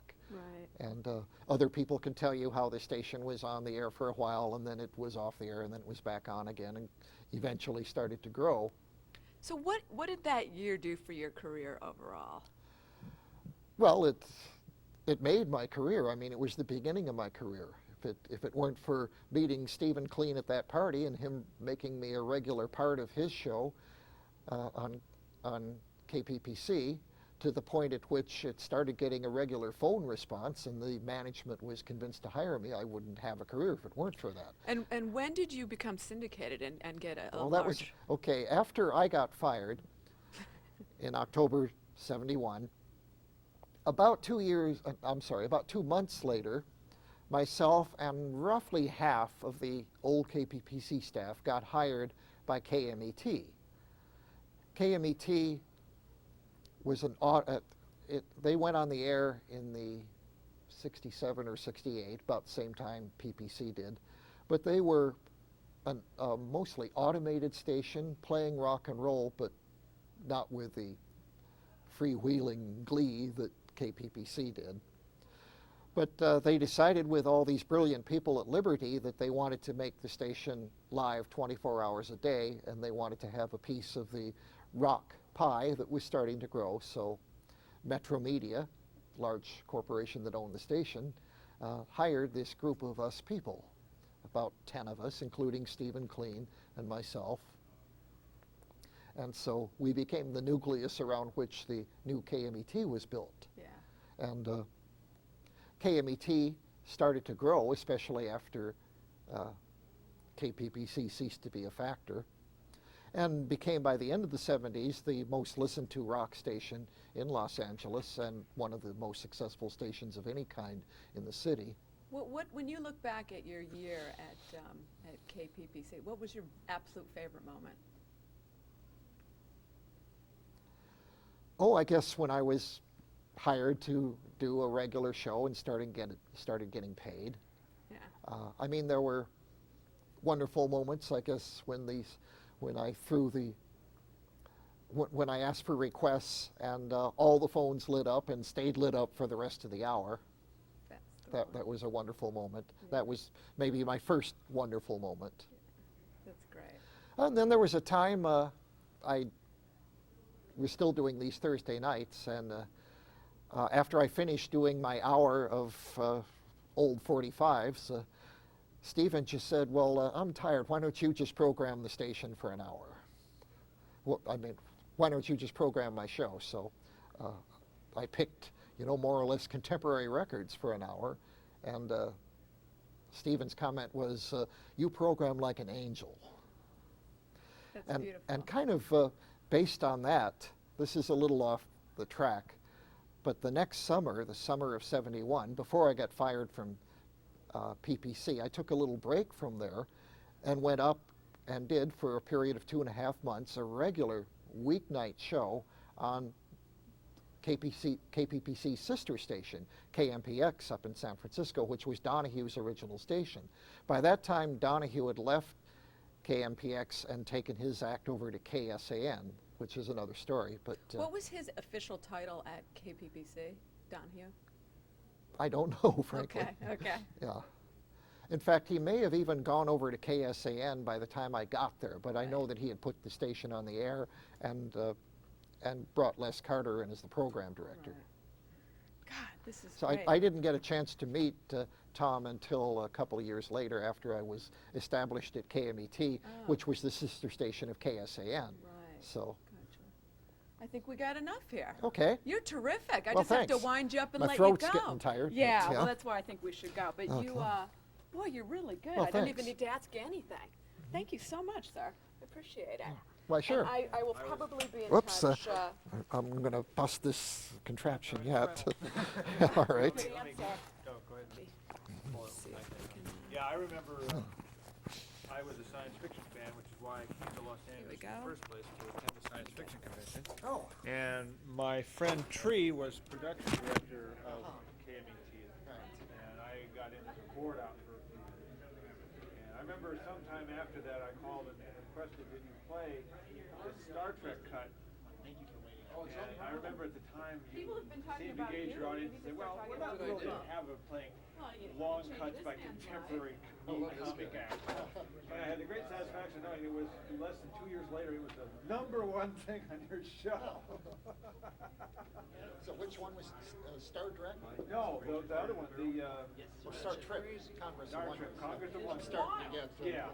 Star Trek was later. Right. Well, it's a pleasure to have worked with you back then and played. I'm glad you're still around and glad to see you here. I have continued success. Were you the one who was asking me whatever happened to Tree? Well, I know what happened. Oh. Unfortunately, I heard it secondhand from a good friend of his, Mark Perlin. This other gentleman who came in here had more first-hand knowledge of the after effects of that. Unfortunately, I didn't hear about it. You weren't there. It happened. Mark told me the story. But I went to high school. Oh, grade school. Grew up in Ohio. Frazer. He's the one that got me.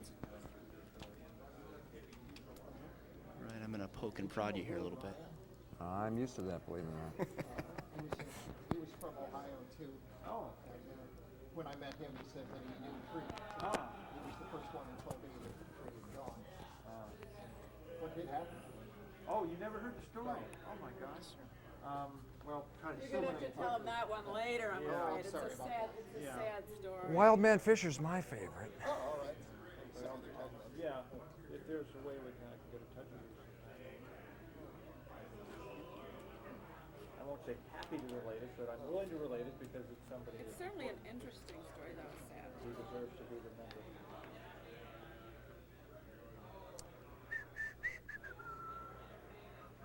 That's my home phone.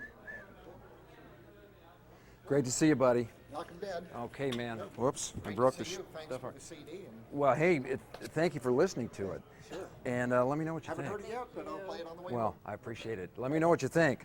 Okay. Cheers. Take care, buddy. You too. You guys cool? Yeah. Let me change batteries. You cool? Great. So, who are you? I'm Rick Dees. I should have been prepared for that. Oh, you're looking You've seen the different. billboards. State your name, for the record. George Lopez. Really, what is your real name? That is my name, George Lopez. Come on. I'm Italian, and I've worked in the real estate business for 24 years. How did you become How did I? How did you? I'm in the wrong banquet how hall, did I think. obscene and clean get applied to you? Well, that's not me. I'm the wrong guy. That's Stephen Clean. Oh, who the Well, heck I'll be are glad you? to do his interview. Who the heck are you? I'm Frazer Smith. Oh, forgive me. So, But I'm a big fan of Stephen Clean. tell me when you started at the radio station, and what was the radio station when you started there? Well, I started in Kalamazoo, Michigan, back in 1833, I think it was. You are well preserved. And I'm from Detroit. we, yeah, are you? Yeah. Motown in the house. Bloomfield, yeah. West Bloomfield. Very good. Yeah, and then I went to Detroit. I worked on WABX for a couple of years, legendary station, right, guys? I listen to Yeah, great station. And then I wound up working for the airport parking channel for a number of years. You're not serious. I mean, I know you're a comedian, so I'm not really believing anything you say. I'm not either. I worked there a couple of years and screwed up a lot of traffic and cars, so then they sent me over to KROQ. Actually, I came out from Detroit in '76, I think, the end of '76, and KROQ was just getting back on its feet, if you can call it that. Shadoe was talking about it But go ahead and fill us in. Well, Give me he the had done, background. I don't really know, he had done a version of it. I guess it had started as KPPC in Pasadena in a church, if I'm not mistaken. And it was a Presbyterian church here in town, I guess on Colorado Boulevard. And I missed those years, and then got here in '76 when it was sort of starting back up. Right. And So who was programming? I mean, who was in charge? Well, that was my question. I never actually found that out. There was an alleged guy in Bel Air staying in a hotel. Could have been Elvis, you know. I don't know who it was, actually. Adam West, possibly. Is Frazer Smith really Charles your real Nelson name? Riley. Is Frazer Smith really Yes, your it name? is, actually, yeah. Because it's a great radio name, actually, as I'm sure you've been told. Well, yeah, that's why I never changed it, but thank you. But yeah, no, Shadoe Stevens was the program director, and then the boss was a guy named Mike Schweinberg. And Schweinberg was, I don't know, he was very mysterious, Schweinberg. So what was the vibe there, though, when you got there? I mean, was it pretty laid back? Or? Well, it was in the hotel. It was actually in this hotel. And I was talking about that tonight, that it was in a suite on, I think, the 12th floor. And the strangest thing I've ever seen, because I was coming from Michigan and thinking that, hey, this is going to be the big time. And I got a job fairly quickly upon arriving in LA to find that it was like, you know, 1930s equipment. Looked like they'd bought it at a PCC swap meet. And it was in this hotel suite, you know. Is there some story about a fellow named Al Ramirez? And Al Ramirez, the infamous Al Ramirez. So you can't really do a KROQ story without Al Ramirez. Tell me the story. There was something about him like coming out from under the Well, Al board with Ramirez, a knife and you not knowing what was up. Tell me that whole story. Well, he stabbed me, and Who was he? I still haven't totally recovered. He, but I didn't need that vasectomy. He's an engineer, movie guy. He's done a lot of movie work, and he's a jock. He's on KLOS now. He's been there for about 20 years. A wiry little Hispanic guy, and that was our first show with Phil Austin and myself from Firesign Theater, who was always an idol of. I idolized Phil and the Firesign Theater, and I was excited because I'd talked them into doing a show, or Phil, one of the guys. And so we came here that night, and we were up there on the show, and I was embarrassed because I was like, this guy was a big-time recording star, and I had dragged him down here, and the equipment wasn't working. And at one point, it shorted out, and we heard this zzz, and it just went out. So we were looking at each other like, maybe we should go to K West. You know, we didn't know what to do. And this guy jumps up from underneath the console. We didn't know he was there. He's got a switchblade. He goes, tsh, and I thought, well, now we're going to die as well as having a bad show. So it turns out it's Al Ramirez, our engineer. And he literally hot-wired the thing back together, zzz, and we're back on. We finished the show. And then Al became our producer. We figured if he could do that, we might as well let him produce the show. So did you do that show regularly with Once a week, Sunday nights, here at the hotel. And we did that for about 2 years with another fellow named Michael C. Gwynn. And Michael's an actor who you've probably seen in a lot of stuff. He's a character actor. He's been in a lot of movies and TV stuff. And a great old 40s radio guy. I don't think he was actually in the 40s, but he looked like he was out of the 40s. Kind of had a Bogart type vibe, right? And he was a friend of Phil's. And so the three of us had this thing, Hollywood Night Shift, where we would come in and just ad-lib the whole show because we weren't getting paid, and Phil's attitude was, if it's a freebie, we're not prepping.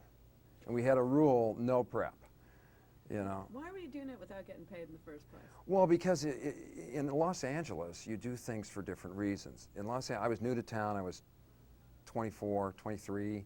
I wanted to make a name for myself, and these guys had a name, so I was working with a star, and I was getting out to everybody because it was on AM and FM at that time.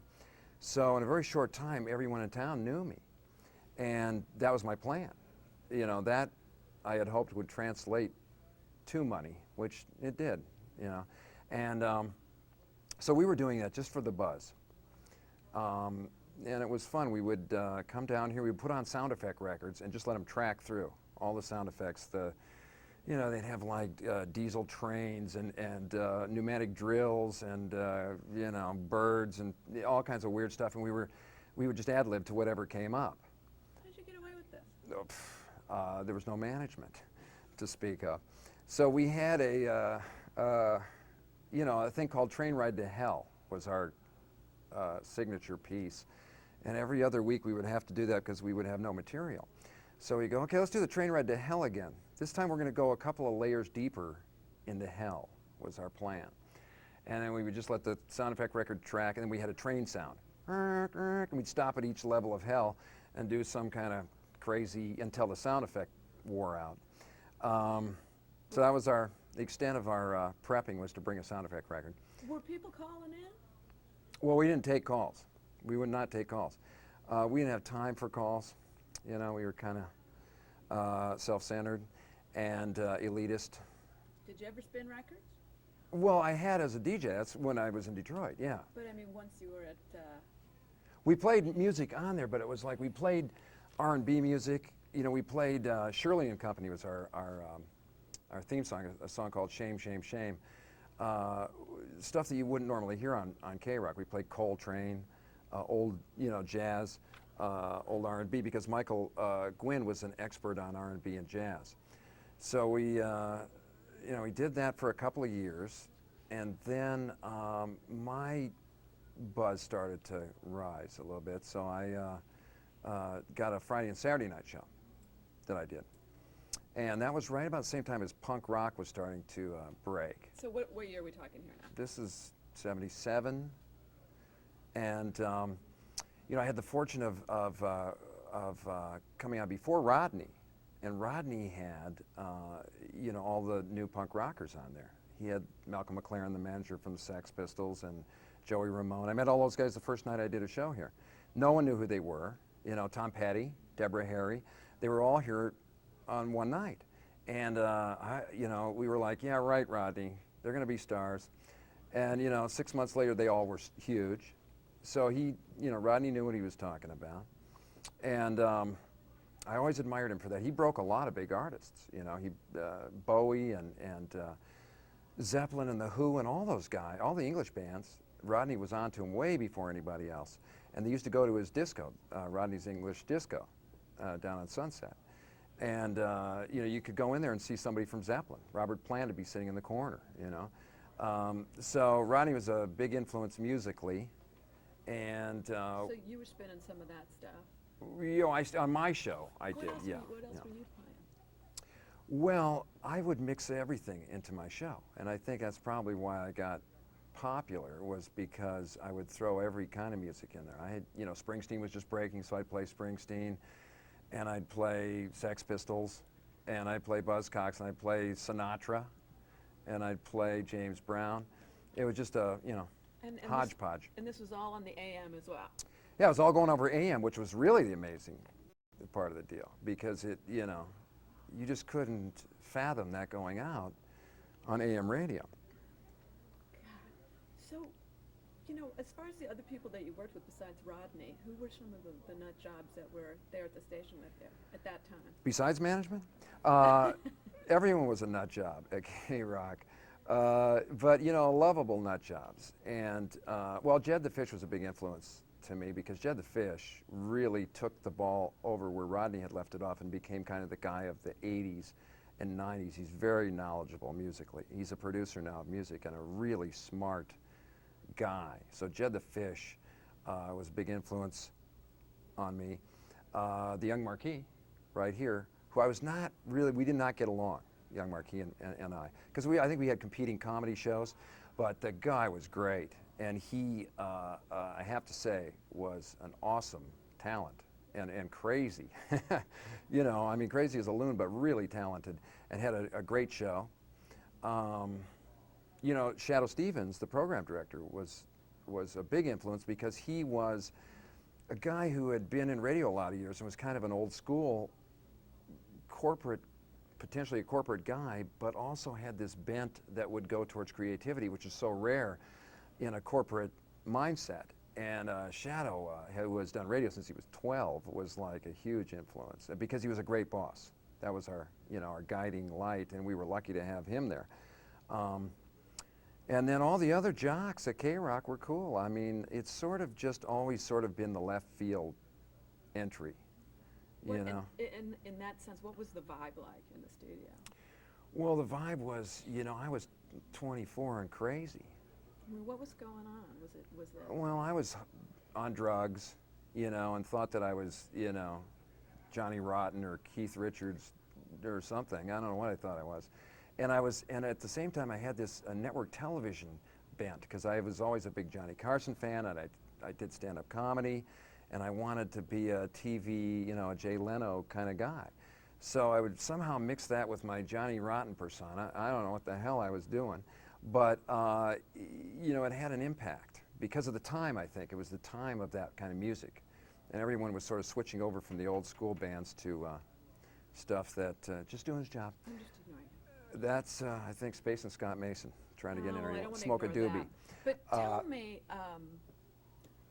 what do you remember as like the really outrageous shit that went down when you were there? Do you remember anything in terms of bands coming in terms of DJs doing stuff, in terms of callers that would call up, anything just where All you, pretty when you normal. look back at it now Nothing and really you go, happened. I can't believe that shit went on. Well, no, it was just the bands that were coming out. You know, like the story I was telling tonight about Van Halen was true. They would Tell me that They again. would sneak into the studio every week through a window and try to get me to play their test pressing, which turned out to be their first album, Running with the Devil. And I'd be like, guys, you can't just sneak in here, because if you don't know that someone's going to be a big star, you're like, when, you know, like anybody coming in with a tape. And I think in those days, radio people got approached all the time like that. But these guys would actually break into the studio, and they were real creative in their ways of getting in, you know. And I go, dude, what are you doing here? You know, David Lee Roth standing over my shoulder all of a sudden, you know. And sure enough, you know, all the guys that Rodney had down there, you know, all the punk rockers. He even had some mainstream guys like Petty. They all, you know, busted out. And so that was amazing, you know, because it was something that, who could have predicted that many people could have come out of that class? You now see that happening again. KROQ's still doing that, you know, with the No Doubts and the Limp Bizkits and the Korns and everybody of today. But back then, I think it had an extra impact because it was coming from such a fresh place. This stuff is almost built off of that. When you hear, you know, some of the bands of today, you can see their influence. This, you was really, you know, you were listening to The Who and everything, and then the next minute you were listening to the Buzzcocks, and it was completely different. So what'd you do with Halen? Well, I played them too. I loved them. I just loved them. That was, you know, I was kind of a guy who was more into comedy. So my, you know, music tastes were just like the average guy or average person. I threw whatever was in there. I would bring all my stuff from home, you know, and, you know, which you'd never get a chance to do that. You never will get a chance to do that again. So why did you leave the station? Got fired for When was that? an article that I did in California Magazine, and I kind of trashed management in the magazine, which I later realized was a really stupid thing to do. And I didn't really have a grudge against management. I was just 24 and thought that I was Johnny Rotten, you know, and I thought I could really say anything. Well, what was it about? What did you say? I don't know what I said. I just, you know, criticized the way the station was being run, I think, basically, because it just seemed so hodgepodge and it seemed disorganized. And the guy, the reporter actually tricked me because off camera, he said, this is off the record. And then which you learn later, it's never off the record. So you know, we were at a bar, and it was stupid. I was young, you know, and I was being cocky, and I was playing the character. What I learned is that your character is different from you. And of course, you know, everyone knows that now, but when you're 23, 24, you don't, at least I didn't, get that. Yeah. I was trying to play up the, you know, too, it was a time when that rebel rock was happening, and if you wanted to be a rebel guy, that's how I was identified. I had spiky hair, you know, I looked like a Sex Pistol, and I was going around, and everyone in town was like, you know, playing up to me. I go to a party, and Johnny Carson would want to meet me. I hear Frazer Smith is here, you know, and it, you know, it's pretty heady when I had the whole town lit up, you know, maybe like Howard Stern does now with New York, but I was 22 at the time, or 3, whatever. I keep going down, don't I? But you know, it's you know, that's what it was, and then I was an idiot and just blurted it out and cost me my job. So what, on the flip side of that, because that would certainly be a low point, obviously, there, what was Actually a high point. Well, how about another high point? When you look at my career. Other high points? Just another, like, memory from KROQ when you were there that you remember being really cool. Just something that I stands just out. think it was the camaraderie and a chance to work with you know, fresh at a fresh time, at a time that I don't think has really been equaled since in terms of the cultural explosion.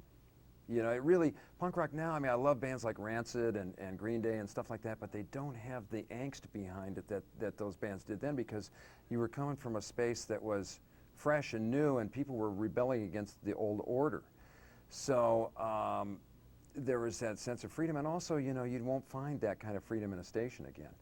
And the camaraderie between me and the jocks, you know, I tend to be one of these people that I'm pretty sarcastic, but I get along with people. I get along with everybody. So I got along with everybody. It was a real, it was like a team, like a sports team.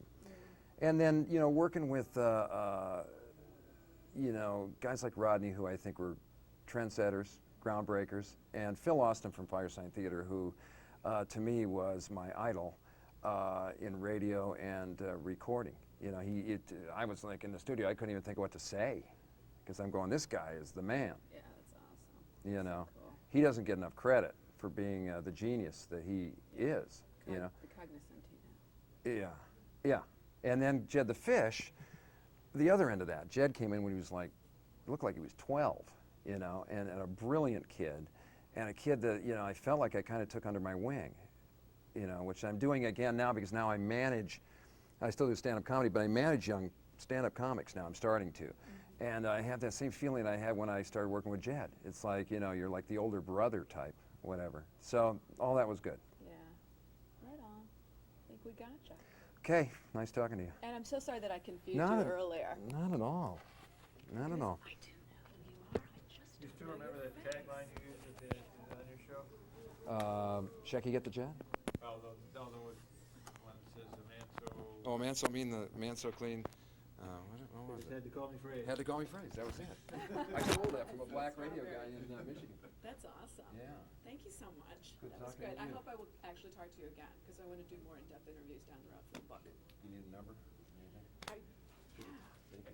I really enjoyed your show. Thank you very much. Thanks for being here. Oh, I had a ball tonight. I didn't know that I would, but I had a great time. Spit it out. It's 818 784 Right, I bum rushed you after your bit on stage. 784 3651. 3651. Yeah. Where do you live? In the Valley Zone. Good, huh? Okay. Interrogator. David, you're cool over there? Everybody's good? Now, what are you shooting on there? Huh? A little on the side, huh? He used to do the same thing. Yeah? All different angle, yeah.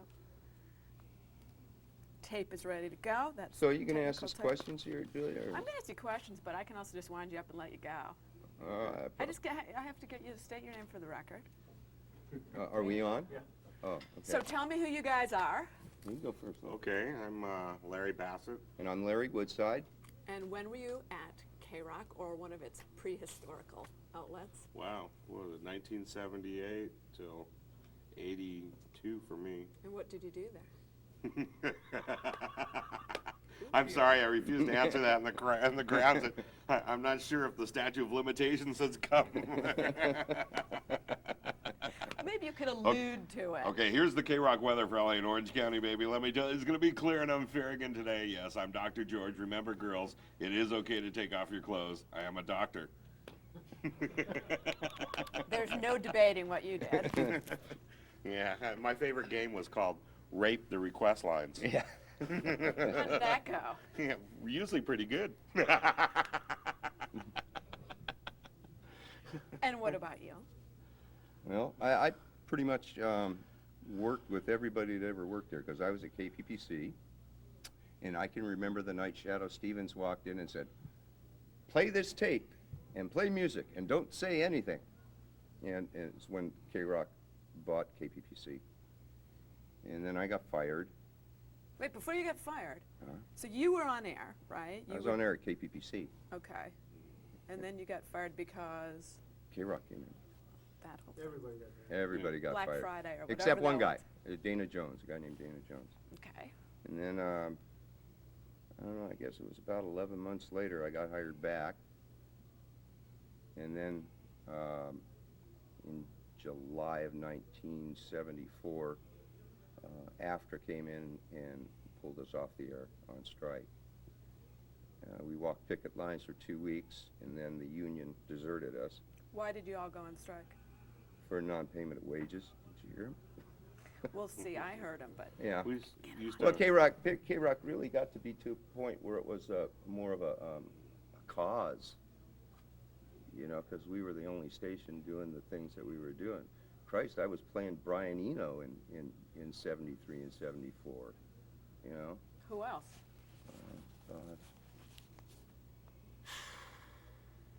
Well, mostly my people God. that are dead now.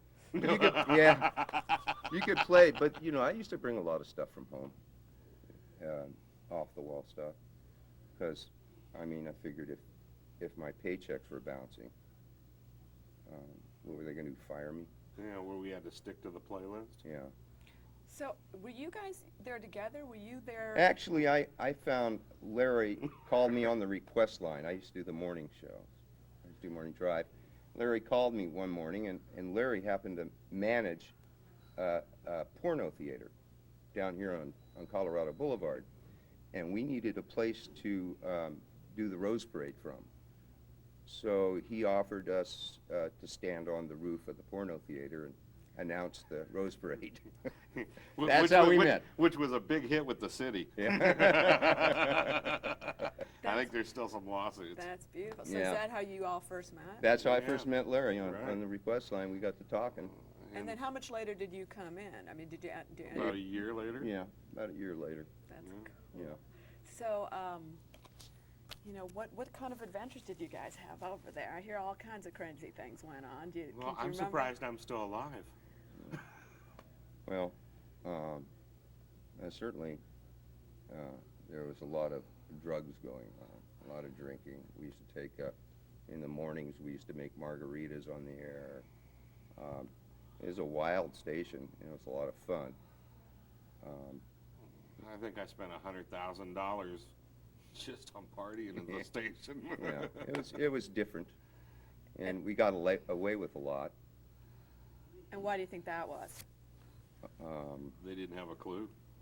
You know, I think it's because, and I can go back to what Shadoe was talking about there about when the owners split up, the 13 owners, 13 partners split up. We had to have bodyguards, and the owners that wanted us to stay on the air used to bring us Jack Daniels and wild turkey and drugs into the station to keep us there.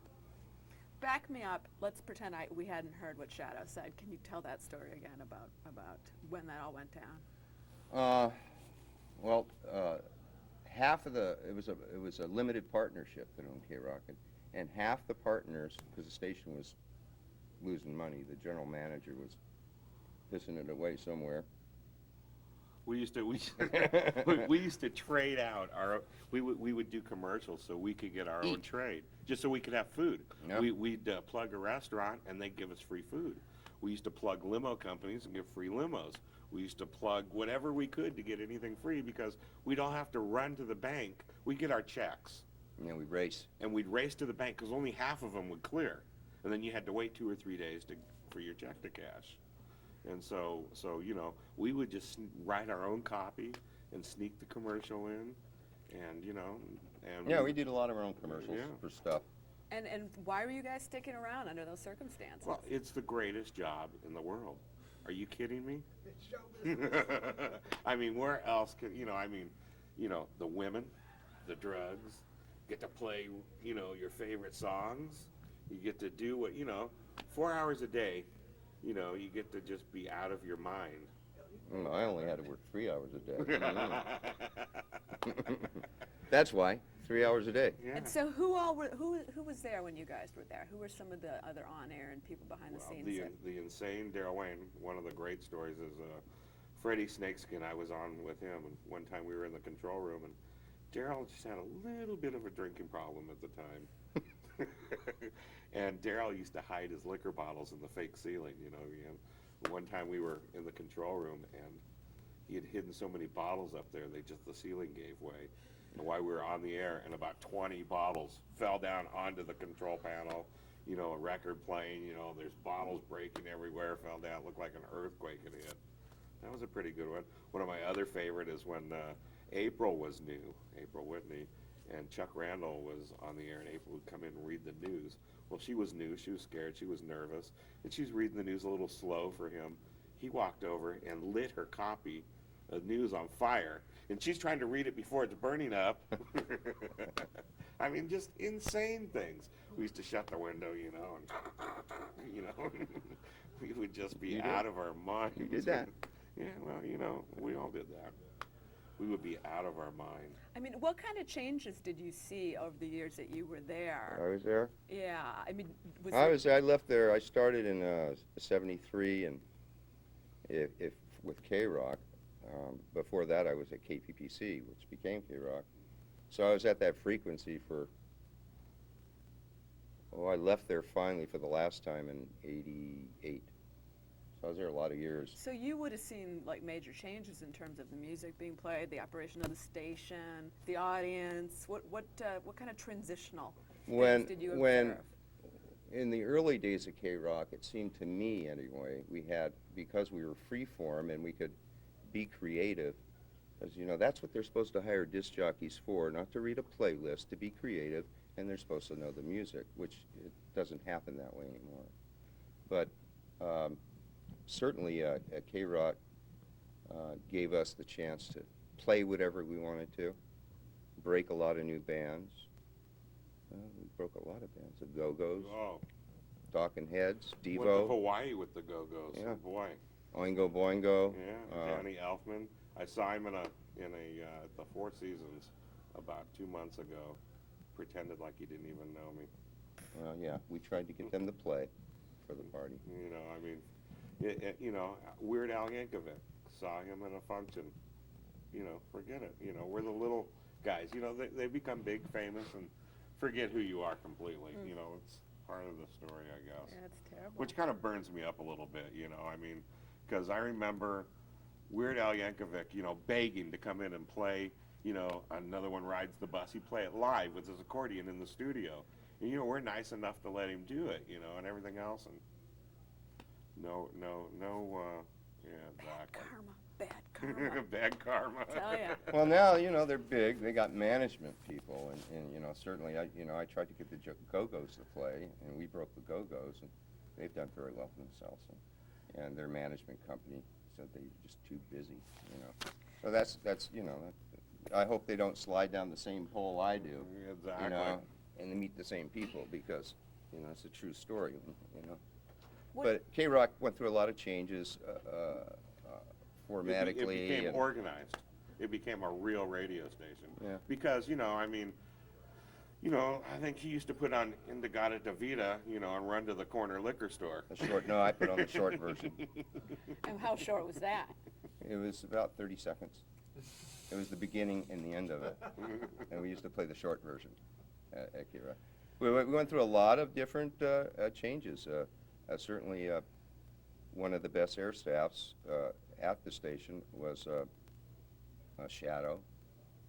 They had Lee Baby Sims, China Smith, Dana Jones, Harry Doug Brown. Well, I know I'm leaving out somebody.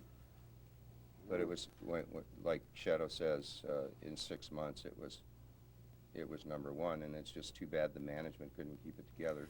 So let me ask you that. Tell me what was going on there. You had a #1 radio station, partly because of Shadoe, but no money. How does that happen? Tell me about that. Well, I'm not quite sure how it happened, but the partners were tired of dumping money in the station. And they wanted to pull it all out. Yeah. And, they would say, you either work for this or we'll get someone else, because there's 10 million other people that want the gig that you got.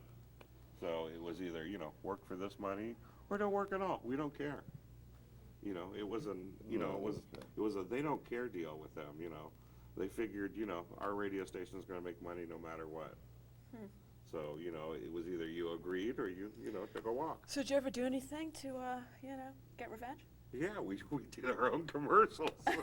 Yeah, I broke into the general manager's office and stole all the boxes of KROQ t-shirts once and took them around to record stores and sold them. All of our free records we used to get, that's, we got our lunch money that way. We go to Pooh Bah's in Pasadena and turn in our records, and, come out of there with, you know, $40, $50, and, you know, that would buy our lunch for the next couple of days. Well, let me add this, that no station that I know of as of even today have ever been dark because of a strike. I don't think it's ever happened before, and it hasn't happened again. And as I said before, it became, even though we weren't getting paid, we know we had something good, and we were doing something great, and we loved the music. Yeah. Now, you know, on the formatted stations, the station I worked for up north, it was all formatted, and it just was boring. Even when I left KROQ and went to KLOS for a while, it was just very, very boring. So what, you know, you know, you already mentioned some very good stuff, but example of not boring. The NRBA convention at the Bonaventure. Oh, I remember. I remember going there. So, you did mention a couple of things, but was there anything that went on when you guys were there, either with a band coming in the studio, or with a jock, or with some nutty listener, some stunt, some wacky stuff that you look back on and you just go, I still can't believe that happened? Well, yeah, I was, one night, when I first started, I was working all night, and I put on Dark Side of the Moon, and was having sex in the studio. And all of a sudden I felt something cold. Yeah. all of a sudden I felt something cold on my butt, and it was my boss's dog. And him and his wife were standing at the door of the studio. That was one of the weirdest things, I guess. What the hell is that on my butt? And I turned around, and him and his wife were. Now really, how long was that song? Oh, shit, I don't know. 9 minutes? I kept on playing it over and over again. Dark Side of the Moon all the time. As long as it needed to be, I guess. Oh my God. I'm fast. With Larry, it's been 30 seconds. You should jump in there. We should get you a chair and you should sit down. Or we're going to put you in the hot seat next. Yeah. Well, I don't know if you can top that one. That's pretty good. So I was going to also ask you guys, you know, separately, and you may have just answered me. What was your fondest memory of being there? What was your best memory of the place? I mean, your worst was probably not getting paid. Having sex in Pat Welsh's office on his desk. Your fondest? That's your fondest? With Pat Welsh. Yeah, right. Hey, I want to know how many. I'll do anything to keep this job. I want to know how many people in this room are still afraid of Pat Welsh. Well, for the studio audience who has no idea who Pat Pat Welsh Welsh tell is the me. general manager of the station. And he would. It was his first job in radio. He would try to put the fear of God in all of us. Yeah. You know, Yeah. he was the Genghis Khan of radio management. Well, that's why he fired me. He said he didn't like your voice. Yeah. Yeah, which is a great compliment to a disc jockey. Yeah. Your voice is great. What was He he said he talking just didn't about? like me, period. Oh. Well, it's because he didn't do drugs. Yeah, he was right about that. Yeah. We're putting a chair over there for you, buddy. Oh, I'm wired up. Adrian, are you in here? David, do you mind getting a chair so we can have Darrell sit down with these guys? I'm cleaning up over there. Oh, come Come on. on, Darrell, get in here. Come on, you don't have to Darrell? clean up. It's their job. What's my equipment? Oh, yeah. One of my other things is. Hold it. You hold it in the middle there. Okay, one of my. Thanks. Hold it right here. But really, you guys, this is freeform radio. Okay, on video. and you just reminisce and tell me some another stories, great thing was when I had the adult theater. One time we brought down a projector to the radio station. Yeah, 16 millimeter. 16 millimeter projector. We said pornos on the radio, pornography on the radio. And we were doing. And we were playing the soundtrack, and we tried to turn off the mic right at the right times. Oh, I'm and we cut off the mic. And we would describe what was going on. And we were, on the back wall of the, the control booth, and the control booth was not that big, but we're showing adult movies in the control room. It was so funny. The We woman did comes things in. that Howard Stern. Yeah, it does now. Way we before you. were the Howard Sterns of our day. I hate to say that, but we were, doing things that, that no one, Well, we were doing it with a little more class, though, because we couldn't say tits, and we couldn't say fart, and we couldn't say a lot of that stuff at the time. Because Yeah, but you called all the listeners turds one I day. did. That was I worked the Crest line. when I was program director. I worked a Sunday morning radio show from like 10 to 10 a.m. I think, 9, 10 o'clock. And I wasn't on the air full time. These guys were doing the work, but I was handing down these edicts, you know, as much as you can in a progressive rock freeform radio station. And I had to see if they worked on the weekend, so I was on the air. And I called it the hangover shift for great reason, because usually we found a way not to have a hangover, that was to keep drinking. But I came in one Sunday morning, and some guy just attacked me on the request line. I think that was me. Yeah. And I went on the air, the record ended, and I opened up the microphone, and I said, some guy just on the request line called up and called me an intercoursing dildo. And I said, I got to tell you, I said, I don't have to be here this morning. I'm coming in this, I'm doing this for you guys, it's entertainment purposes. I think that you're all a bunch of turds. I really do. I mean, this is abuse, and I just can't take it. And all 12 lines lit up, right? And 10 out of 12 calls, people were saying, oh no, you're great, we love it, you're so marvelous. And about every fifth call was, fuck you, right? Go to hell. He's right, you suck, right? So I started keeping score. We have 332 calls that say I'm all right. We have 27 people that think I'm still an intercoursing dildo. And it turned into a running gag for like 4 hours. It was marvelous. And so during all this, there's no management listening and telling you guys to cut I it was out? the management. What are you talking about? Well, okay, no, so what was your actual Darrell job set at up the this time? stereo at the general manager's house. Yeah. And made sure that he couldn't get KROQ at home. I put the antenna in such a way that he could get all the beautiful music stations and stuff. Because Couldn't get he was KROQ. up in the canyon, up in Mandeville Canyon. Yeah. And I had set it up to so that station didn't come in so well. Yeah. And then they put in that telephone line that you could call and absolutely listen to the station the whole time. Yeah. Well, there you go. That was after my time. What about some of the technical stuff that I understand was sort of rigged up and It was toothpicks and glue. Yeah, tell me about that kind of stuff. I was chief, Darrell did it. I was chief engineer of the station. He's the only one that had a first phone license. Yeah, I was chief for a couple of years, and we had no money and no budget. And when we were actually broadcasting AM and FM, we were broadcasting on the FM, and the AM transmitter site, we had an FM radio tuned to the FM station feeding into the AM transmitter. And then they came up with this weird simulcast law that said you couldn't simulcast in markets over 500,000 people on AM, FM at the same time. So we decided we were going to tape delay FM to AM. So we had tape operators in there running big reel-to-reel tapes, and we had jerry-rigged this automation system. We had 2 big Ampex reel-to-reel decks. And we had hooked up with little tin foil, and we had 2 paper clips this far apart at the end of the thing that would kick the start button on the other one at the end of the tape of the first one. Except on FM, we couldn't talk about what day it was. We couldn't talk about the temperature. We couldn't really talk about the time because it ran off by 10, 15 minutes sometimes from one to the other. Yes, we were the ROQs of Los Angeles. And yeah, technically we were a mess. We moved out of this building. We were on the 12th floor. Can I tell why we moved out of this building? We got evicted is why. Right. Wasn't it when you threw the TV off the roof? No, that hadn't. No, no. Actually, they wanted money. And we moved in August. Right off the roof. Yeah. We moved in August of '76, and we moved in April of '77. We had 2 suites, 1220 and 1221. And 1220 was free, because we said broadcasting from high atop the Pasadena Hilton Hotel, top of the hour, every hour. The other one we were supposed to pay for. We were supposed to pay $1,000 a month in rent, and we never paid. And so 9 months later, they started the eviction process, and they put marshals outside the door to guard the radio station and protect their assets in case we decided to bail on them. So we did what every good radio person would do. We went on the request line.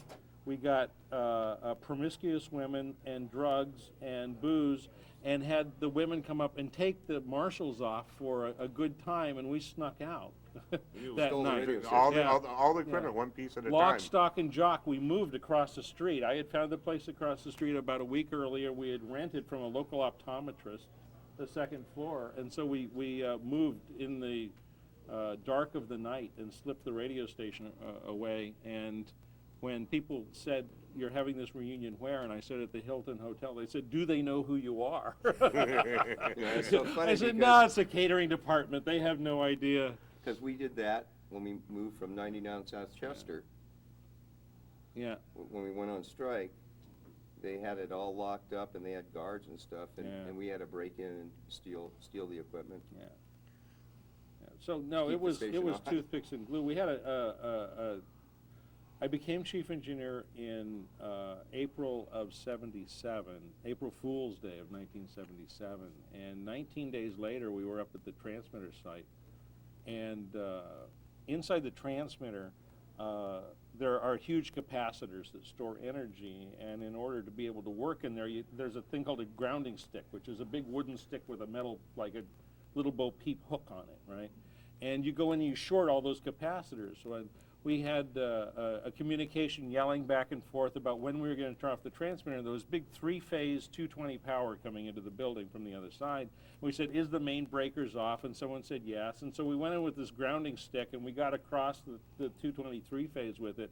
And it literally threw someone across the room. And the power actually had not been turned off. And we blew the main blower on the transmitter. And the transmitter was made by the Harris Corporation in Quincy, Illinois, which is a small town. I mean, if you call the airport in Quincy and a plane's coming in, they don't answer the phone because the same guy's out there going like this. And we said, we've got a problem. And they said, well, the only blower that fits to that transmitter is one made by the Harris Corporation. And we'll get you another one out right away. And the transmitter was off. We were off the air for 3 days waiting for this blower motor. I thought that most people were going to forget we even existed in 3 days, you know, because we had a small enough listening audience anyway. You know, Rabbit kept referring to our 3 listeners, right? Well, you know, it was probably a few You're the more one. than that. You're the one. Yeah. So, you know, Where do you think we're going to get those 3 listeners back? Speaking of Rabbit, who I'm disappointed was not here, let's take this Happened. opportunity to tell some tales about him. Well, let's see. There's a lot of over at 99 South Chester, they had to. Every radio station he's worked for, there were stories about Rabbit. They had to actually come in and Shadoe and I forget who else had to come in and actually rip him off the board because he just left the mic open. Wasn't gonna play any music until Eric North, who was general manager of the it was still KPPC AM and KROQ FM. We're in the same building. And he wouldn't play another song, and he was and he said, unless his wife came over and let him kiss her on the ass. I'll never forget that. And he had to be physically removed. Yeah. He got a little wild. That's a good one. I got 3 quick Rabbit stories. We were in the Hilton upstairs in 1220, and first of all, Rabbit didn't have a driver's license for obvious reasons. And he was staying for free over the Bel Air Sands Hotel because Gary Bacasta had worked out a trade with the Bel Air Sands. They convinced him that he was the owner of KROQ and he was, you know, somebody special, and they gave him some free rooms over there. And they probably gave him money to invest in the radio station because he brought in new investors all the time just by having him give him money. And so Dusty Rhodes, Melissa Townsend, was doing 10 to 2 and Rabbit was doing 2 to 6. But he'd ride in with Melissa, right? And he'd go into the bar downstairs here at 10 o'clock in the morning and start doing wild turkey and beer backs until 2, right? And a lot of times he would forget how to run the equipment by the time he got up there at 2 o'clock. And he'd call people in, Darrell, come in here. The turntable won't go around. Well, if you flip this switch, it seems like it works pretty good to me, right? And one afternoon, the mail had come and there was a new Fleetwood Mac single in there, Go Your Own Way. And so he went and he played the single, and Mike Swinesburg, who was the program director at the time, was at the Bel Air Sands over in Beverly Hills, Sunset in the 405. Oh.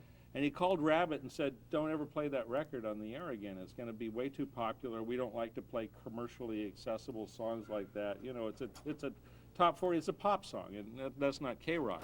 So Rabbit opened the next piece of mail, and it was another copy of the record.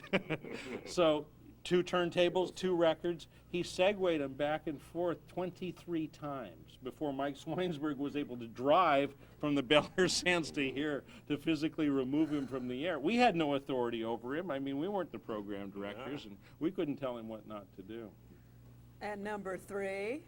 I hired him back in probably, before Rick got to the station, so it must have been 78 sometime. No, you stay long. And he came in on a Wednesday night at 6 p.m., and he went on the air, and he said, well, I want to let everybody know Rabbit's back in town, and especially you record promo people, because you serve a special function in the radio world.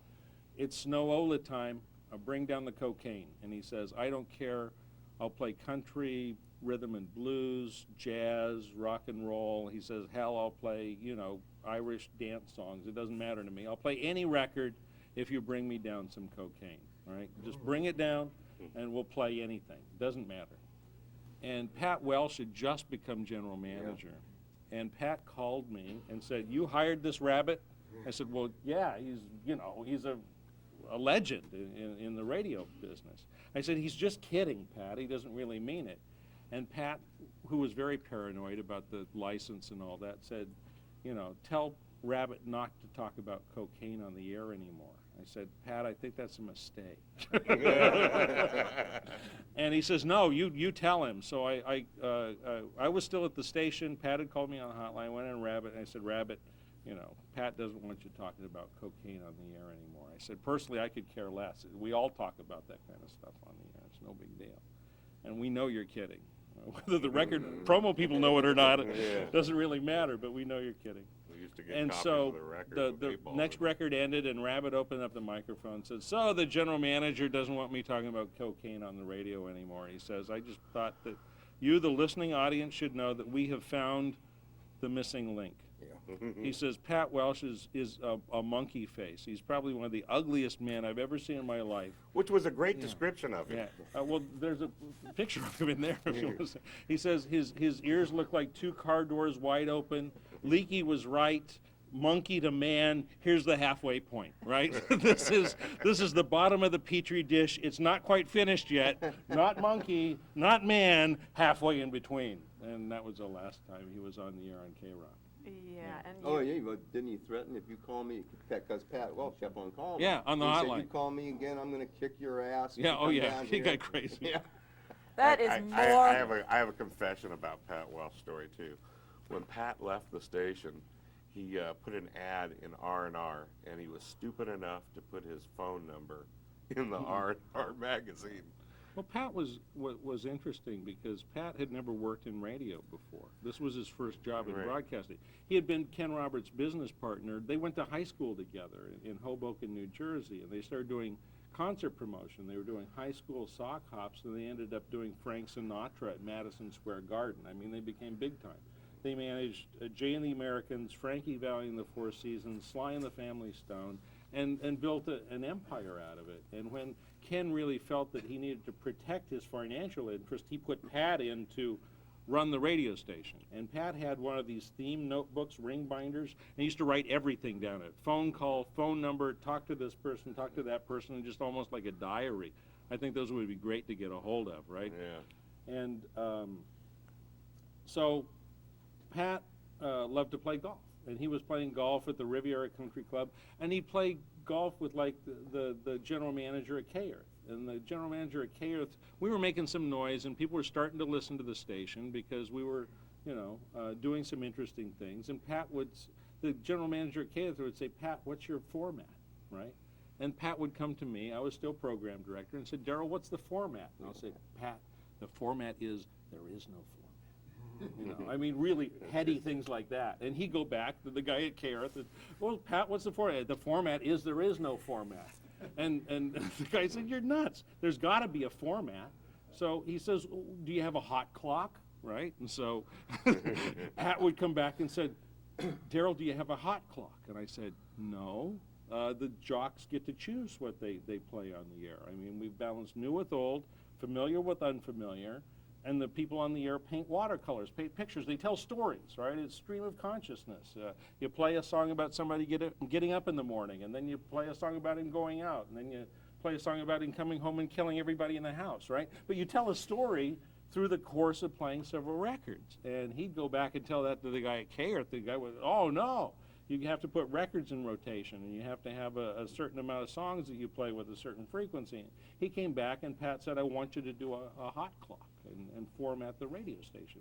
I was 24 years old and full of piss and vinegar, and I didn't care. I said no, right? I said we're standing on our ethics and our morals here of what we're trying to put together. This is progressive radio. This is born out of Tom Donohue and KSAN in San Francisco. This is the last bastion of progressive radios left in the country, and I refuse. And then they brought in Rick.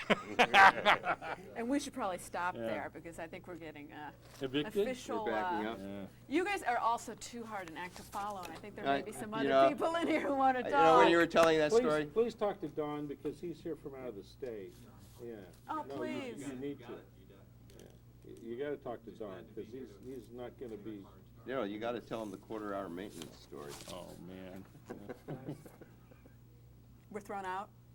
Well, I'd like to get a couple different people on. Yeah. Oh, okay. Well, Okay. we're done. Okay. Great. You guys, thank you so much. I'm going to be talking to you all again. You are? because- Oh yeah, this wasn't enough. Thank you very much. When's that going to be? I'm just going to call you. I'll get your info from Darrell, and I'm going to Cool. interview you guys later on. Okay. More Very good. more in-depth one-on-one. God bless you. Thank you very much. you, honey. That's terrific. Mwah. Oh. I don't get kissed I'm by young cold. girls anymore. Oh, please. Oh, no. Photograph the belly. All right. How you doing, honey? You good? Terrific. All right. Tell me who y'all are. Hank? Huntington Henry, surf reporter from 1982 to about 1992. Okay. Don West. I worked at KROQ from 76, 78, that era, from the hotel here and then across the way. And I'm Lee Albert. I was co-host of Loveline from 1985 to 1990. So, did you guys ever intersect? Were you ever there all at the same time? Hank and I did. I didn't know Don. No, I didn't know either of them. And I'm going to have to go, because you weren't Yeah. all there at the same time, I'm going to have to keep jumping around, but what was the station like when you were there? How was it casual? Was it rowdy? Was it? It was pretty casual. It was in Pasadena, right down the street here, and they had parking lot parties, breakfasts. Poor Man brought me in on that one, and he was pretty rowdy back then. How'd you know him? We were neighbors, lived in the same place. He lived downstairs. And he says, "Hen, we need a surf reporter. You want to come on down?" And isn't this a natural surf reporter? So, Tell us what a surf reporter does. just calls up and lets everybody know how the surf's doing, how the weather's doing. You know. Oh, yeah. Okay. Yeah. So, yeah, I was pretty much poor man's left-hand guy. You know, we used to cruise up in his car full of trash. You know, and with gas masks on. You know, so if he was a shock jock, he's a pretty funny guy. You know, if I can interrupt you for a second, with respect to Poor Man in his trash car, we used to go out after Loveline and go get something to eat. And one night I get into his car, and I look at it, and of course it's a mess. And I'm going, there isn't anything here that's going to bite me or anything, is there? He says, no, you're safe. Don't worry. Well, sure enough, I sit down in the car, and he had I think it was an orange juice from Jack in the Box or something. And as soon as I sat on there, it spewed all over the car, all over me, all over him. Oh, it was horrible. Were you there when Poor Man was there too? No. Because he was apparently quite a character. Oh, that's an And, understatement. Can you share some stories about him? Some of the crazy stuff that he did? Oh, you go first. Well, he was known for being late all the time, and not taking too many showers. I don't think. Yeah. Come in there. He loved to, let loose in the studio. I don't know. Yeah. Oh, yeah. One time, in fact, Poor Man, this was back in the old building, the old KROQ, basically across the street from here, spilled a soda and took the station off the air for, I think, a day and a half. He's done that a couple times. Yeah. The console, he'd spill a Coke all over the place. Yeah. And he was instrumental in starting Loveline, right? That's right. Yeah, it was Poor Man's concept. I remember, like, one of the first days. Hey, I got a great idea. Well, to have people call with their love problems, and bam, it took off. It was right in Pasadena, right here. So how was it different then than it is now, Loveline? Oh, it was more freeform for sure. I must confess I don't listen very much anymore. But just tell me a little bit about Loveline back then. Well, I came in after the show had kind of started. I was probably about 6 months to a year into the show when I started, and I started quite frankly because I read an article about it in the LA Times, and thought it sounded like an interesting show, and I had just broken up with a fiance for the second time, and I was listening, and they had a problem that was a legal problem. I'm an attorney, And I thought, you know, I can answer that. And poor man says, boy, I wish we had an attorney on this show. And I said, that's my cue. So I call up, and I could hear him in the background calling information to see if there was an attorney with my name listed. And they said, yeah, I think he is an attorney. So next thing I know, I'm on the air. I answer the question. Poor man says, hey, that was great, guy. We'd like to have you down here in the studio sometime to, you know, possibly, you know, help us out. I said, hey, no problem. So the next couple of weeks, they had me call in, and I used to do it from my jacuzzi. And that... It's big screen television, right? Yeah. Yeah, but I'd do a couple of weeks where I called in from the jacuzzi, and then they said, hey, why don't we get you in the studio? So I came down, and I was in the studio, and they invited me back. I think it was either the following week or the following week I did the jacuzzi thing again, and they had me come back the week after that, and Rick Carroll hired me. Poor man used to go, hey, you know, Rick Carroll, I met him a couple times. Go, hey, Rick needs a ride down the street, you know. I'm like, okay, sure, I'll give him a ride down the street. But little did I know what he needed a ride for. And I'm cruising this guy around, you know, going to all these guys' houses, and I don't know. I think the reason that Rick hired me was because he needed legal help. Yeah, after the cruising around. Yeah, that's well, right. You know, in terms of like some of the acts that were happening when you guys were there, when you were there, what we think were the sort of the core musical acts that were happening on KROQ? That was when Van Halen was hanging around. Couldn't get rid of him. Yeah, really? Yeah, Deborah Harry was around, and remember Frank Zappa being interviewed, and I did an interview with John Lodge, Moody Blues. Of course, they had been well established by then. Yeah. And that was Rodney's beginning as well. Right. So what did that feel like, that transition kind of from Moody Blues and, you know, some of the more traditional, what we call classic rock bands into Blondie and sort of the Rodney bands? I mean, could you kind of step back from that enough to see that there was something going on there? There was a movement? We were trying to get through every day. It was hard to look at the bigger picture. Yeah, the bigger picture was eluding us a bit. So, I mean, tell me, what was your average day like? What kind of things were you trying to get through? My average day, let me tell you how I got the job, which Oh, sure. will probably represent Great. my average day. Great.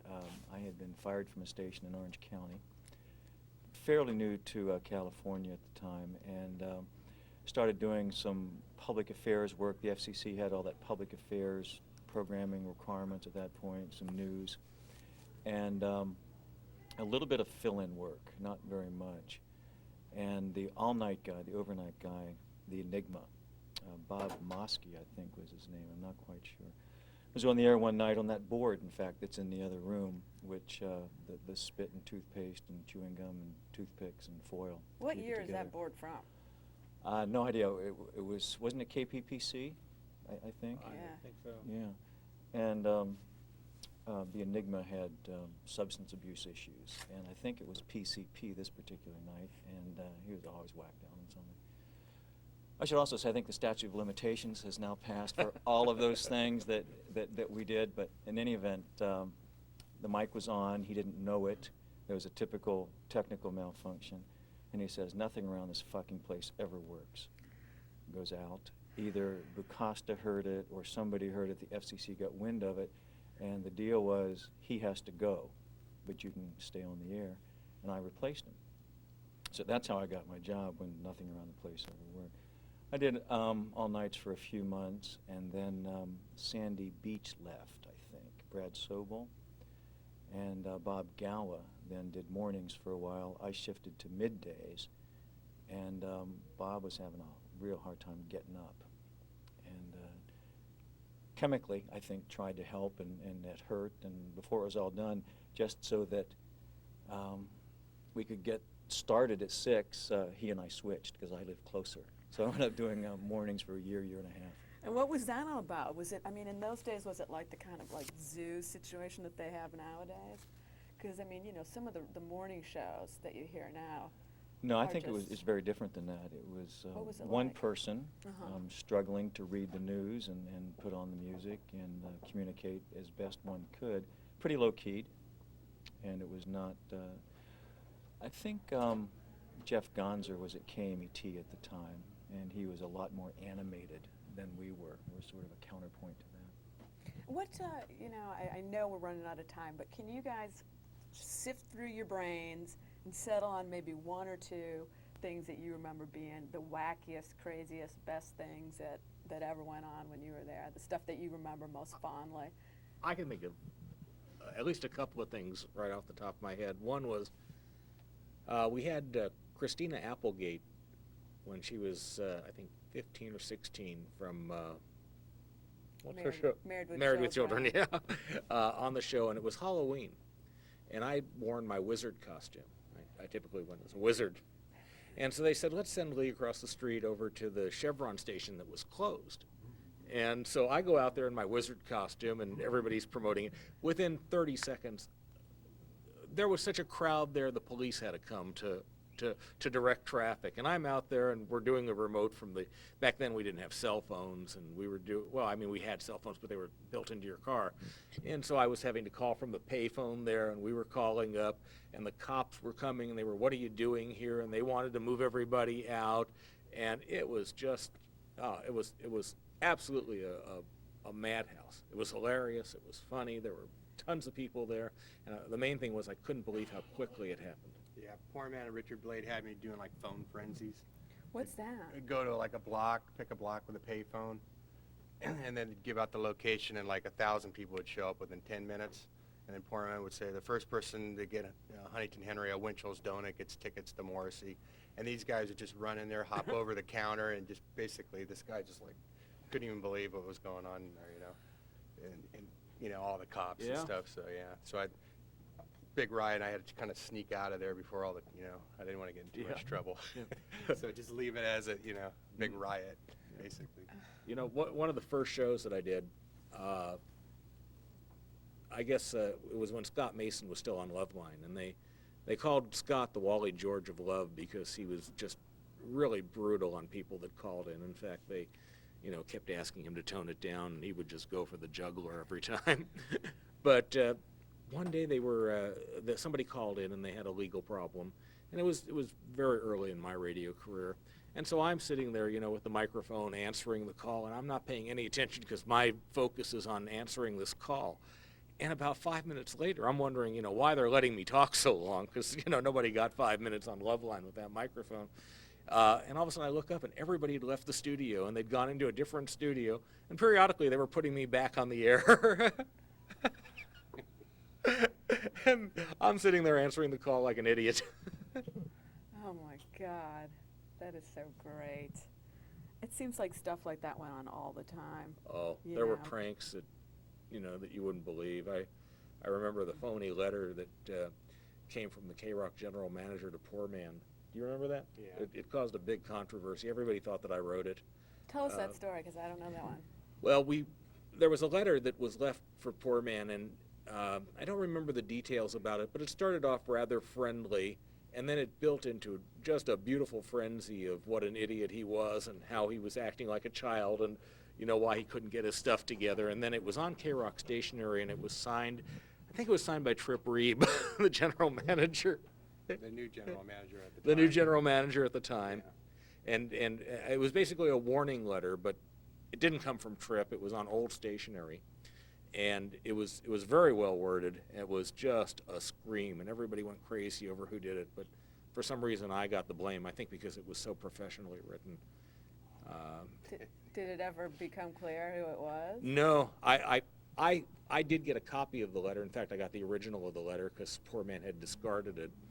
And then I had it around the house for a long time, and I wish I'd have kept it, but I started thinking, you know, one of these days this is going to pop up and everybody's going to say, oh, Lee did it, so I tossed it.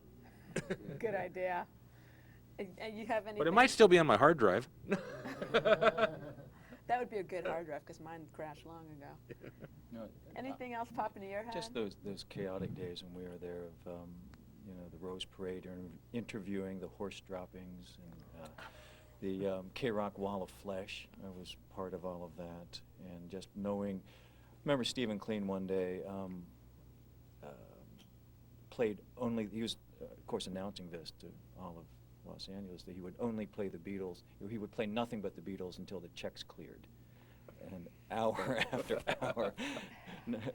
And I don't know that the checks ever cleared, Frank. We used to have a rush to the bank to see who could get there before the first, you know, a couple of them would clear and the rest of them would bounce. You know, it's funny that these stories, you know, took place so long ago, but you start telling one, and it doesn't it strike you as how many of them just sort of kind of keep popping into your head, and you know, you were with Poor Man a lot. The way I on the remember morning it, show. in the 80s, it was pretty loose there, you know. Everybody, Poor Man was pretty much the boss, kind of. And the boss was, I don't know where he was. Rick Carroll at that time. But then when they moved to Burbank there, slowly but surely, you know, things starting to tighten up a lot. Yeah, that was the corporate takeover. Yeah. Poor Man was a master with the phones, and I don't know if he got enough credit for it, really. They eventually clamped down on that and said, you know, you're putting people on the air without their knowledge. Some of them very embarrassing, some of them very funny. Almost all of them very funny, but he was great with the phones, and it's really a shame that that kind of freedom isn't available these days, because that really made for interesting radio.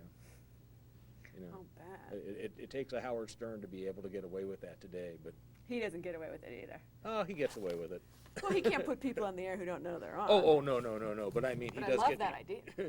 Exactly. Anybody they call a hotline, you put them right on the air. That's the hotline. Okay, stop the song. Put 'em on the air. Yeah, he did that to me one time, and I was telling Hank outside earlier about it, and I was with somebody, and she was saying, I don't think he's there anymore, and I start talking, and then we start into a diatribe by ourselves, and didn't realize that Poor Man was taping the whole thing, and he goes to a long intro of a song, and all of a sudden our whole conversation is being played over the air. Yeah, he used to do that all the time. That's beautiful. Well, my producer here is telling me our show is over. Okay. Well, we might be able to get these two guys in real quick. Yeah. You guys have a quick. Somebody want to jump Oh, in? mine's real quick. Hop on in. At this point, I'm just tell me the stories. Tell me the stories. You guys, thank you so much. Oh, hey, you're really very appreciate welcome. Back as soon as I get out of the meeting, and it was everything, and it was usually money. And I was the one that's like, I'm sorry, Rick says he's in a meeting right now, you know, I can't disturb him. And the other one was, I'd call in the phone reports of the charts. Tracy Chapman, Fast Car, number 10 on the chart. Hadn't heard it on the air, didn't think much of it. ASCAP BMI week comes around, and I'm the one that goes through the studio and writes the songwriters down of all this music. So I'm writing down, I have this list of songs that they play. Here's Tracy Chapman, and I'm looking for it in the studio. It is nowhere to be found. It was on the chart, number 10 on the playlist, but the jocks could not even cheat and play it because the music was not in the studio. Why not?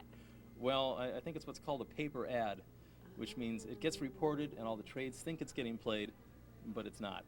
Those were the days. Those were the days. Frank, real quick. I'm Frank Martin. I was chief engineer at KROQ from 1980 to 1984. I was brought in by Rick Carroll, who interviewed me at this restaurant over here. And we ran the station across the street at 117 Southwest Robles, which is now a dentist office. And I really don't think we have time to do anything, right? One quick story? One quick story. I remember catching Frank Zappa in the stairway after he had a terrible fight with Jed the Fish. He was bringing in his test pressing of Valley Girl, his daughter's hit record. And he was going to leave it, but he didn't leave it. He wanted to take it with him. And I convinced them that I was good friends with our buddies in Houston at Pacifica, at KPFT. And I talked him out of that test pressing, and I delivered it to the Houston station, in fact, and we played it there, of course. So, you know, you run into a lot of stars and things like that. And I had people living at the transmitter, lived with Jed the Fish for a while, and it's that same Harris transmitter, 25 kilowatt transmitter that Darrell Wayne talked about. It's like there's been three generations. The Darrell Wayne 70s generation, I was the 80s generation with Rick and Freddie. And after that, it becomes more corporate. Yeah. So I'm sort of in between. Thank you, you guys. I'm sorry we snuck in so late. Thank you very much. What year were you there? Till 80 to? 80 to 84, I was chief engineer. 84? Yeah. Now, there was another guy, Stuart Berg. Is he, do you? I don't know the name. Because it was 85, I think. Thank you, gents. Yeah. So Very he was the one that much. probably replaced you then. Thank you. Well, Scott knew him too, and I know Scott replaced you, but Stuart was there. Huh, cool. No impression. Thank you very much. Appreciate it.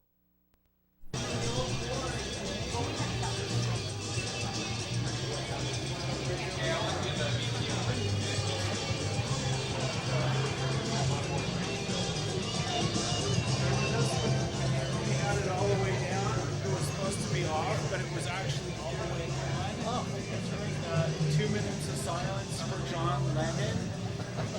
Microphone and Larry Woodside were cackling. What are you doing, praying? Because he was just sitting there looking. And then they started laughing and talking about Jesus. During the 2 minutes of silence. It went out on the air. This board. Oh yeah, I picked it up to the cartridge. The turntable cartridge. No. Remember, the mic mute was on the fader. The fader, when it was all the way down, supposedly at infinity, was actually at maximum.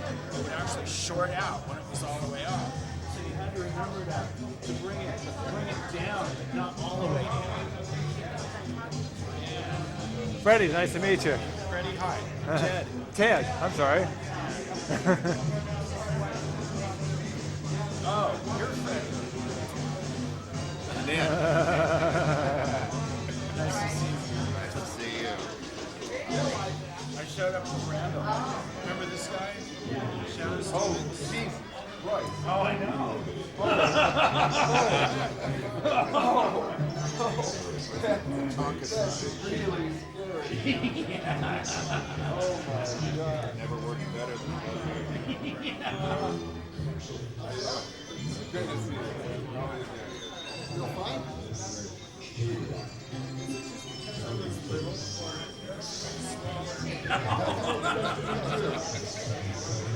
That was a fully grown person for the most part.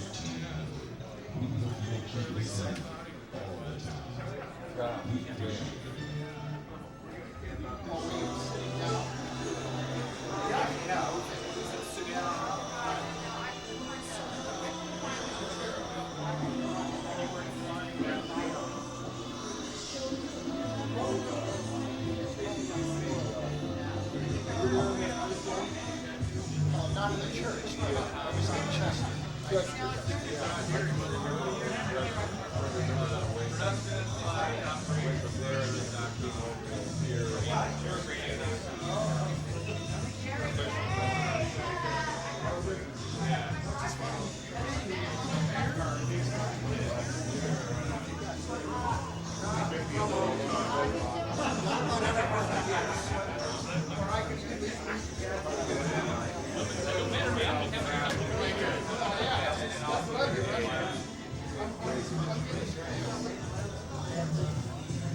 He does, yeah.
That's right, always put the girl in the middle, it's rock and roll, right? 1, 2, 3.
Then we're too young to get into Catholic grades. We had to stay outside for reading.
fix this thing. Yeah.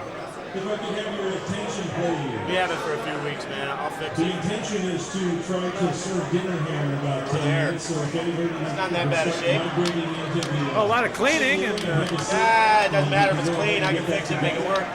We'll have some A little rough, but that's some okay. interesting clips, some interesting things. WD-40.